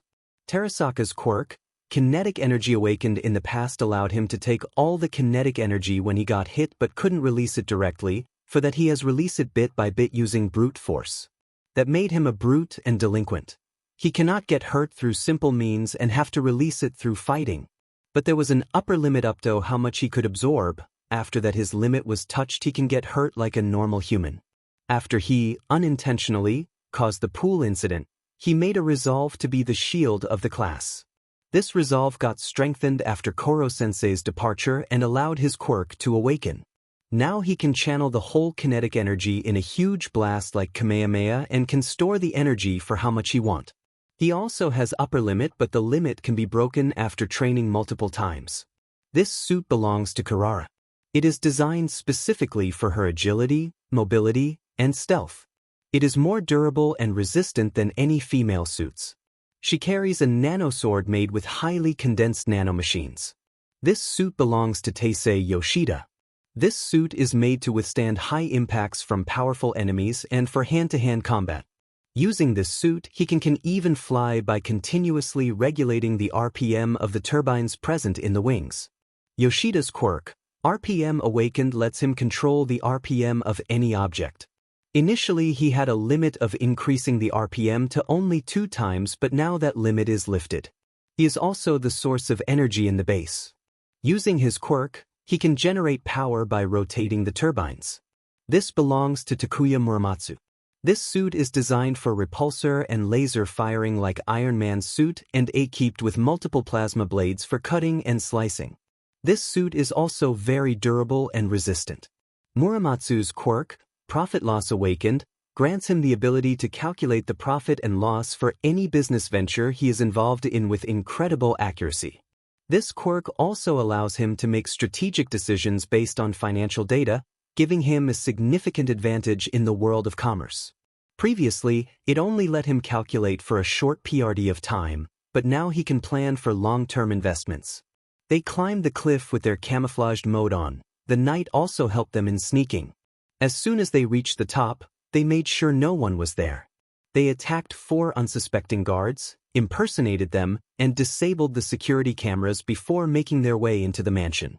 They knew they couldn't get near the target's room without the special access, so they raised the fire alarms for commotion, and soon every guard around the mansion went running towards the target's location to escort him out of the danger, unbeknownst to anyone, for assassins were also with them. They shot him with minuscule guns inserted in their index fingers, just like that of the one used by Reaper. These shots targeted his aorta. The initial wound is very tiny but gets torn larger with every heartbeat, causing excessive bleeding from the target's heart. Target knelt down from the pain in his chest and collapsed. Everyone's attention was on him when the 4 of them sneaked their way out. They jumped off the cliff and dove into the ocean with their super durable suits. They sucked into their diving gear and used a propeller controlled by Yoshida to reach the boat they had parked far away.